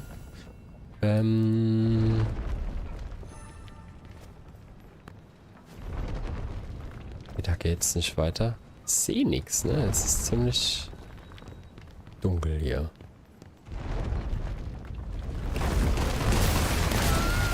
Ah, die Urgottheit, die ist aber auch heute echt wirklich schlecht gelaunt. Poor thing. Stuck in a ceaseless rampage. It's suffering a great deal.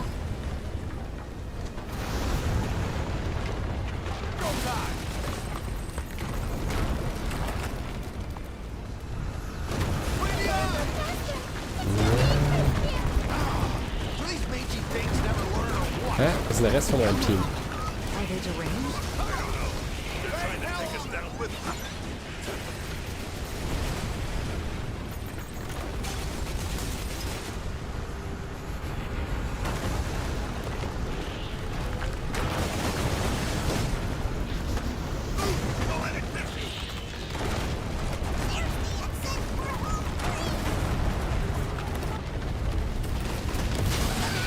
Das ist schon cool gemacht, muss ich sagen. Also für so ein, ich sag jetzt mal, keine AAA-Produktion, sondern eher so eine AA-Produktion. Es ist schon echt cool inszeniert und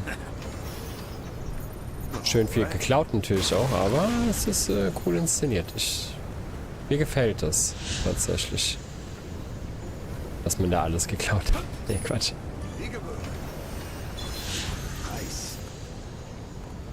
Genau, ich wollte ihn, bevor wir speichern, wollte ich jetzt noch Ran. Das tauschen wir. Du kriegst stattdessen Angriffskraft 2, würde ich jetzt mal sagen. So, wir heilen und graden ab. Speichern. Ich denke, wir haben genug Power jetzt so.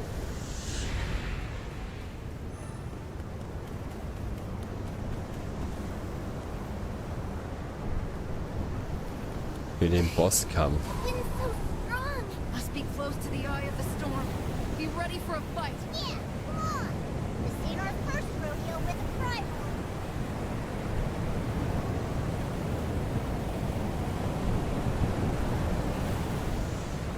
Geht nicht schneller, ich kann nichts dafür machen. Mach schneller.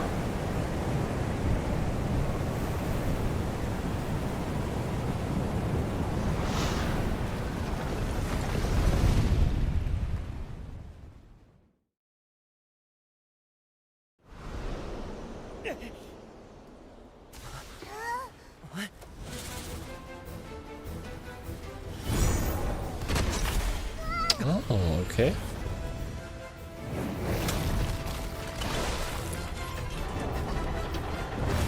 Cool.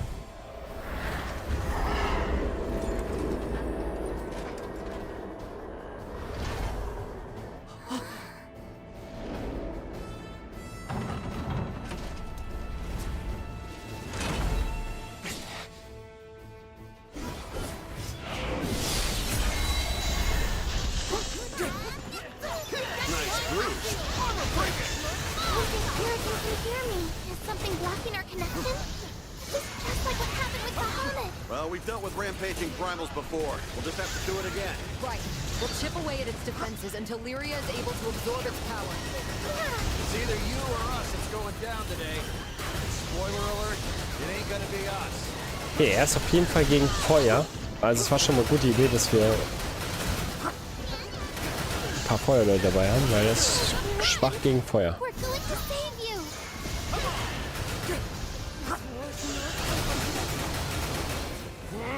Trigger finger is itching. Bring it. Go fast. Hot enough for look alive. Says you right. Tussling with a wind primal? Man, this takes me back. Yes! Got it in my sights. Been saving this one. Back off. Watch his behavior for now. Wir schießen einfach nur auf einen seiner Beine. Kind of reminds you of Tiamat, doesn't it? Tiamat's anger was always motherly somehow. Oh. Furikin's gales seemed to shriek with hate. Au. Healthy as a horse. Bring it. Is that all? Fire in the hole. Und wenn ich den Knopf drücke.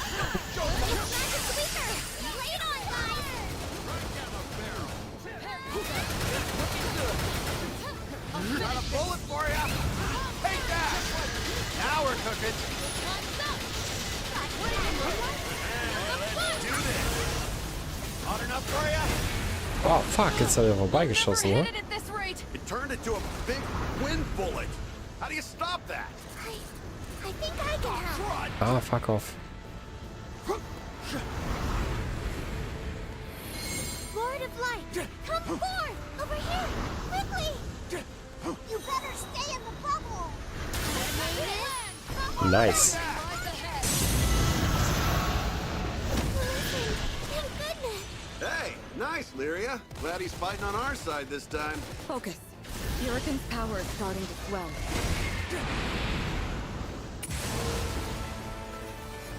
Hold up. Did the demon pony just transform? It is a primal beast after all. Ah, shit, jetzt natürlich im Overdrive-Mode, okay? Primal beasts were weapons created by astrals. Their powers are capable of untold destruction, but after the war, they abandoned us here in the sky. Some took to the land. Some were deified. Still others found a home Aua, among das hat the wehgetan. Heilen, heilen, Freundchen. Oh, Mist. Ich kann... How callous it is to twist this creative soul into an instrument of destruction. Es ist halt... Ich kann es halt manchmal nicht lesen, das Spiel.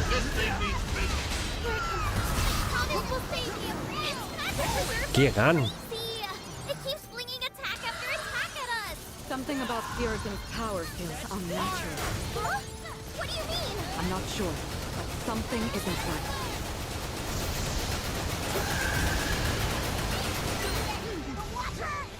Here goes. Blaster full of holes. Cool, ich hab getroffen. Außen zu eine. Okay. Let's try this.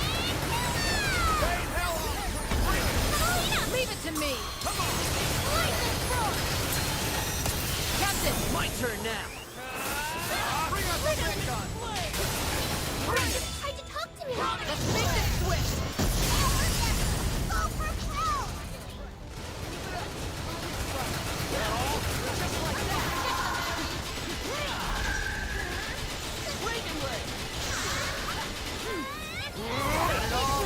If you stop fighting, we will too. We just want to help. Hang in there, guys. Looks like we're just starting to get through. It's showtime. No. Okay. Please don't. Heads up! Don't get caught flat-footed.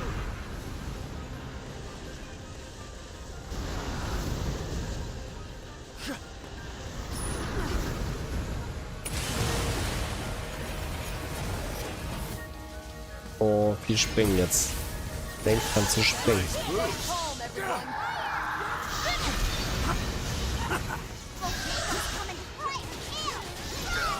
Ah, denk dran zu springen, sagte er.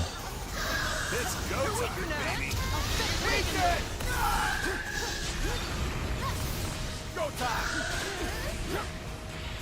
Looking good.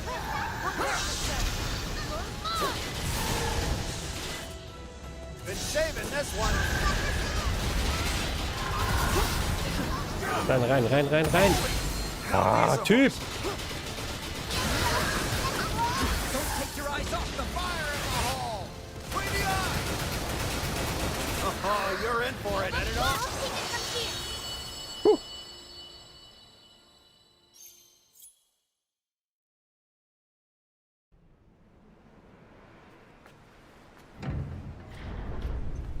It's okay. Be at peace now.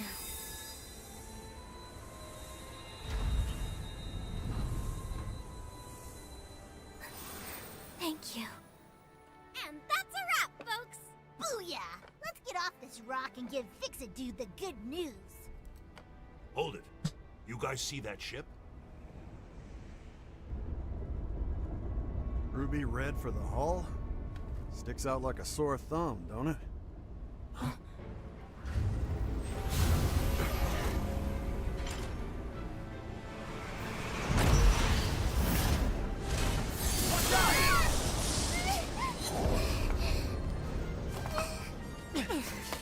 Lyria!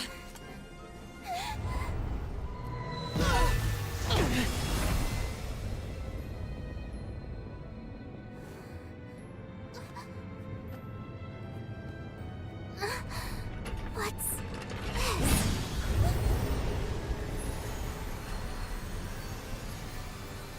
No! Stop it! Stop it! Please don't!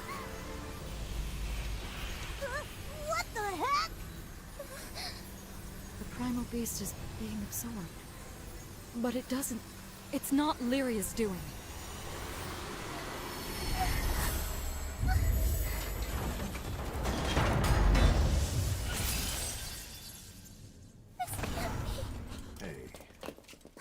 Lyria! What's wrong? It wasn't me. I couldn't stop it.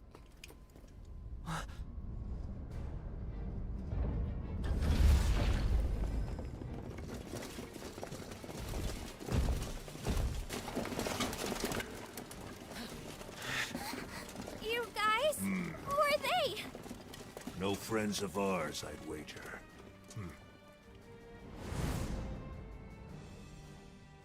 Now they look like a fun bunch to tangle with. Do not deviate from the mission. We are simply here for a meet and greet. And you are? We've been waiting for you, Shaman of Salvation. Now, would you be so kind as to join us? No! Let me go! If you value your life, you'll leave us alone. Oh, fancy a challenge, huh? Fine. Have it your way.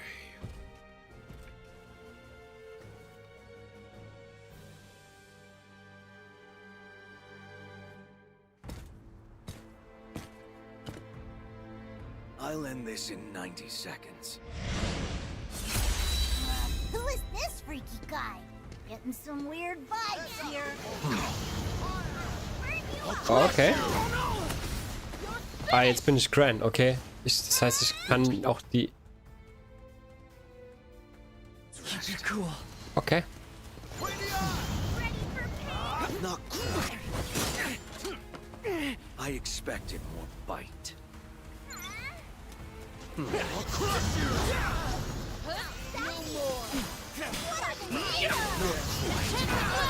Afraid time's up. Is that right?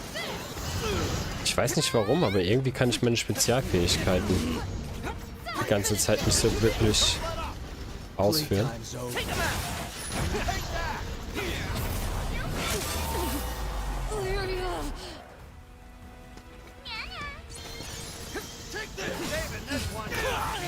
Gut, gegen ihn können wir halt nichts machen, ne? Er ist halt irgendwie der Oberbabo. Der haut jetzt alle platt.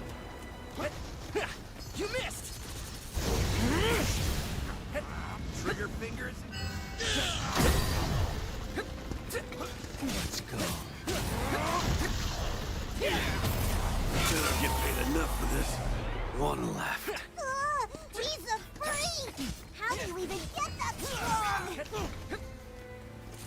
dragon leg! Here it comes!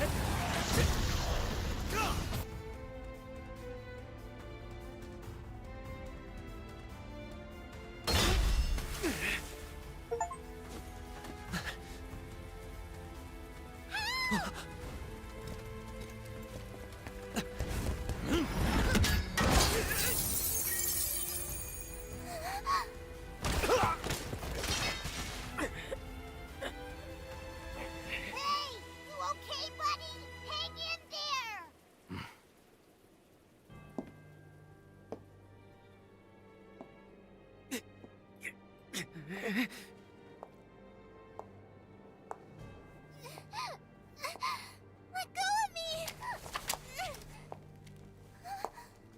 So we finally meet.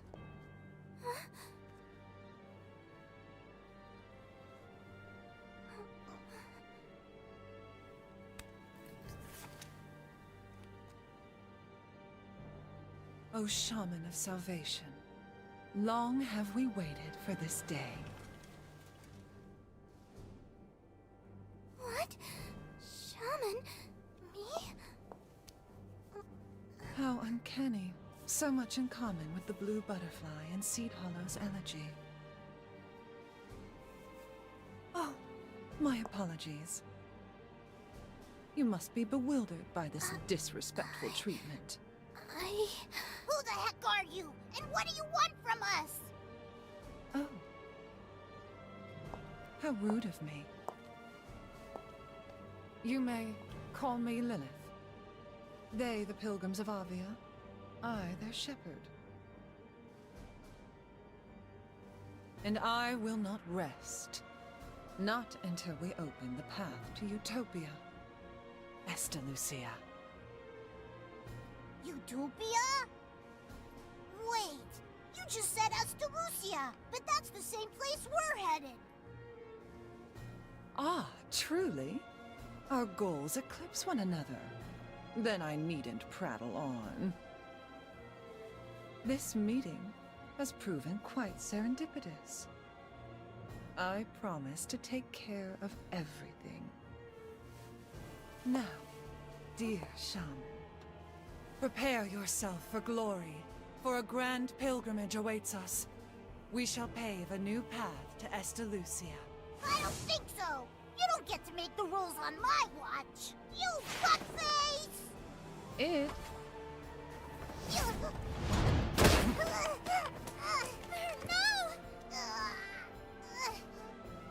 Das ist Tierquälerei, ne? Wollte ich schon mal gesagt haben. Das geht gar nicht an der Stelle.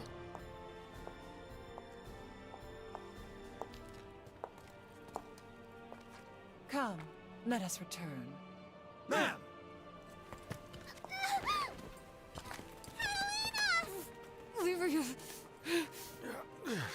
If I could just stand up. Give her back! Lyria! I won't go with you! Get off! Trial to Flames! My name is...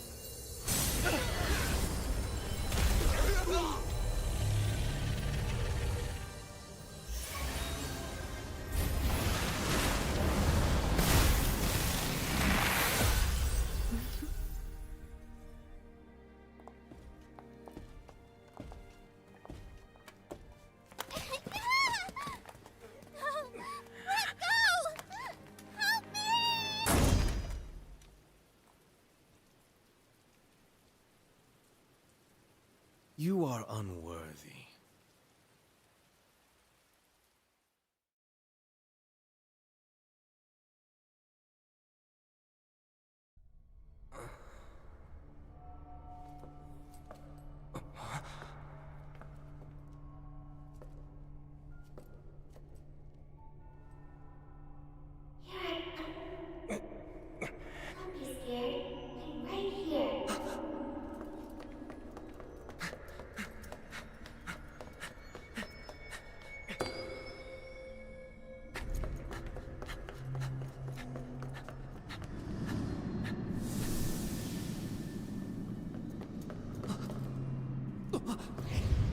Lyria, welcome to your new home. Stimmt, die sind ja miteinander verbunden, ne?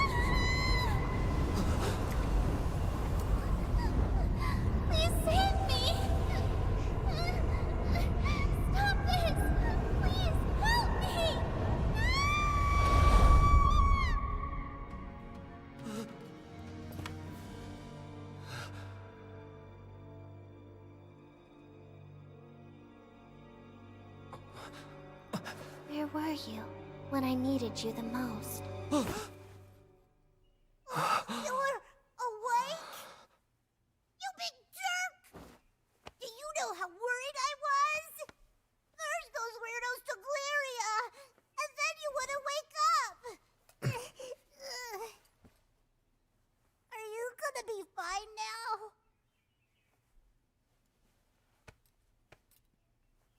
Yeah. Good. In that case, better let everyone know you're up. Cat's been beside herself.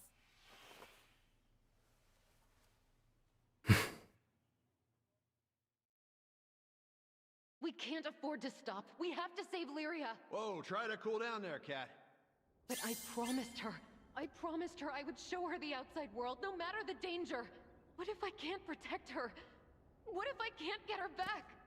I refuse to break my vow. We know how you feel, but we can't jump the gun here, not without knowing more. Yeah, that guy was tough. We need a plan. Otherwise, he'll just mop the floor with us again. No matter. We can't stop until we have Lyria back. Right. We're coming, Lyria. Oh, Catalina.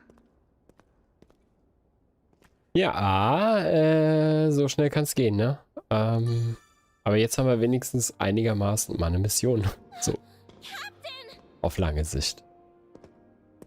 Auch wenn es halt wieder mal die typische Damsel in Distress rette mich Mission ist. I'm sorry, Captain. I wasn't strong enough to protect Lyria.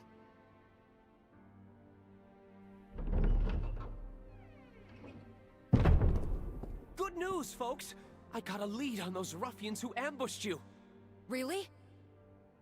Where did they take her? Tell me right now or else.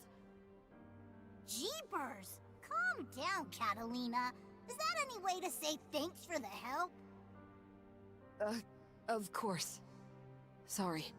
It's quite all right. I know exactly how you feel, Catalina. With all you did for us, it's only fair that I do my part to help you. Besides, looking into the Church of Avia was fairly simple. Weil das definitiv neu. So, ein anderer Name für die Avia-Reisenden, die von Lilith angeführt werden. Okay. Sie beten Astralbestien an, die sie Urgottheiten nennen und versprechen Erlösung durch eine letzte Pilgerreise nach Estalucia. Diese religiöse Gruppe übt so viel Macht aus wie ein großes Land. Ihr sehr gut ausgebildetes und technologisch fortschrittliches Militär, das von 3 furchterregenden Generälen angeführt wird, ist so mächtig wie jede andere Nationalarmee. Okay, also die Avia-Kirche sind hier quasi die Bösen. Das ist normal bei Kirchen. So, Ameretat. Dieses scharlachrote Luftschiff, das war das mit diesem, okay, ist das offizielle Beförderungsmittel von Lilith, der Anführerin der Avia-Reisenden. Es ist eines von vielen Schiffen der religiösen Gruppe, die einst sogar dafür bekannt war, in Flottillen auf Pilgerfahrt zu gehen. Einige der Avia werfen sich in ihrem Schatten nieder, wenn sie sehen, dass sich die Ameretat nähert. Flottillen kenne ich jetzt nur Flotilla aus Mass Effect. Das ist meistens so eine Ansammlung von Schiffen, so von Pilgerschiffen, beziehungsweise von, wie nennt man's? Also die haben keinen festen Wohnort. Die fliegen halt von A nach B nach C. So. A church. They did call themselves pilgrims. Oh. How are you feeling, Captain?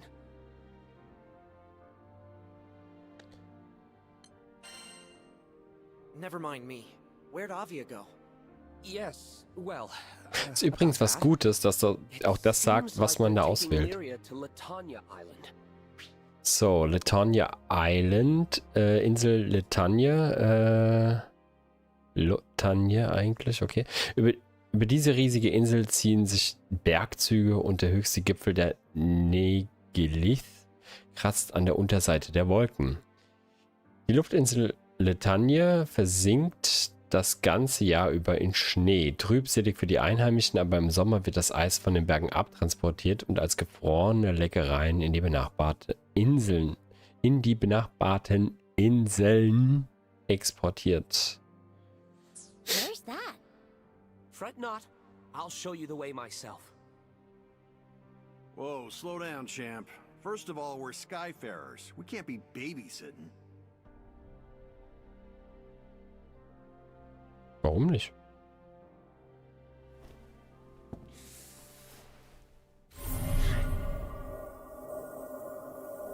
Point made. I see we've severely underestimated you, Roland.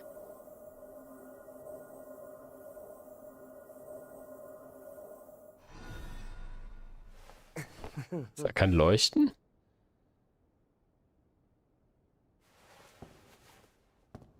Look, the Church of Avia grows bolder by the day. They used force in Tempeal and abducted Lyria, an innocent traveler. I cannot sit idly by and allow such deeds to go unpunished. I'm quite capable of handling myself in a fight, and will do my best to aid you. If I may? Every Skydam's got a bad bunch. If you're offering to help us with them, I won't say no. Now, about your ship. You know, the really big blue one? The Grand Cipher. Yes, that's it. The repairs on the Grand Cipher will soon be completed. I did a little work on it myself, and just wait until you see what I installed. You what? Oh, silly me. I must have been rambling about something else. Moving right along. I took the liberty of procuring a new weapon and some armor for you, Captain. Your current gear has certainly seen better days, after all. Sweet! That's real nice of ya.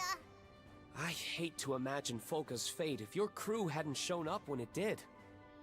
These small tokens of appreciation are hardly enough to convey our gratitude. Well, thanks all the same, Fix-It dude. It's Roland.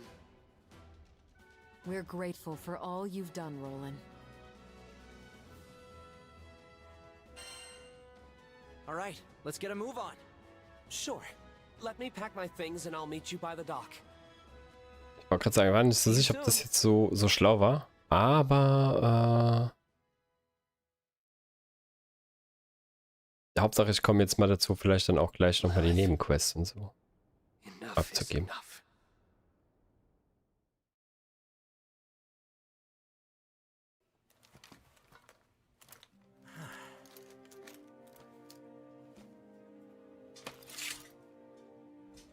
Oh.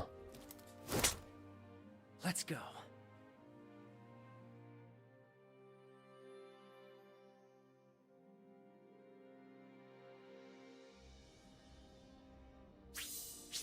Da ist das Schwert von Eos erhalten. Deine zerbrochene Waffe wurde als Schrott verkauft. Du hast 9 Stärkesplitter und 450 Rupien erhalten. Okay. So, an der Stelle meine Idee. Ich habe auch leider jetzt noch ein paar private Sachen zu erledigen. Mein Hund muss noch raus. Ich muss noch was essen heute. Demnach werde ich jetzt an der Stelle den Streamer unterbrechen. Und dann später, wenn ich mit dem Hund draußen war und gegessen habe, so gegen 7:30, dann weiter streamen. Ich muss sagen, das macht mir richtig viel Spaß, das Spiel. Sehr cool. Und ich vermute, da kommt jetzt gleich noch ein bisschen Grind, den man noch machen muss. Aber bisher sehr cool, auch cool inszeniert. Und gibt tatsächlich jetzt, darf ich, ach so, ich darf hier nicht. Wieso darf ich nicht? Spieloption? Doch, darf ich, oder? Ich darf hier raus aus dem Spiel. Ich darf es jetzt nicht beenden oder was gerade in der Sekunde? Na gut, also da muss ich wohl noch so weit gehen, dass ich es halt speichern kann wenigstens. Das wäre noch vielleicht so eine Sache. Ja, auf jeden Fall dann eher heute Abend dann nochmal weiter spiele. Und mal gucken. Vielleicht kann man auch schon mal den Multiplayer-Modus testen. Wir schauen mal.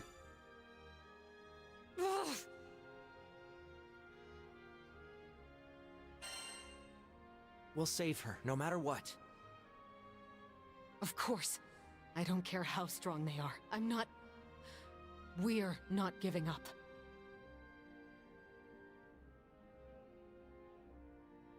Look, Lyria's grown so much since she met you.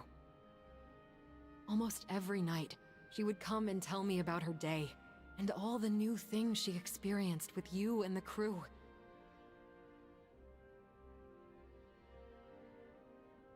And each time, I was more and more glad we all found ourselves on this journey together. I won't let it end here. I promised Lyria that we'd see the world, that we'd see the end of the skies.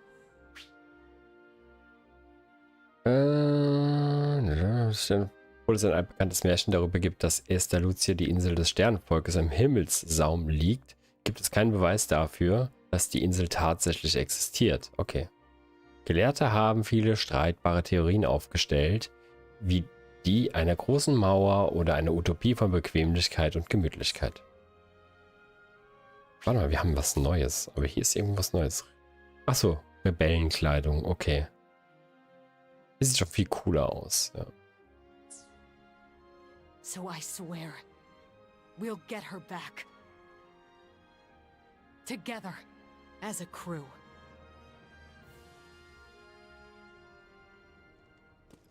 Lyria. I hope Eugen's not beating himself up too much. Hey, Captain. Can you ever forgive me?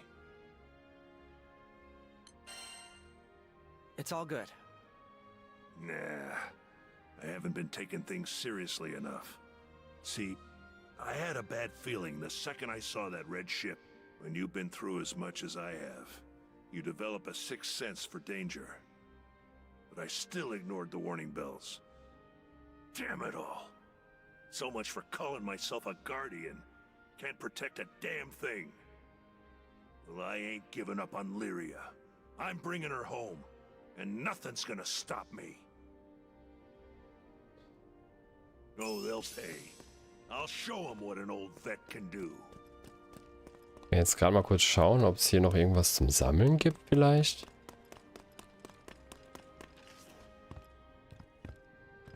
Meine Brüder, wir haben uns hier versammelt. So, ne, da gibt es nichts mehr.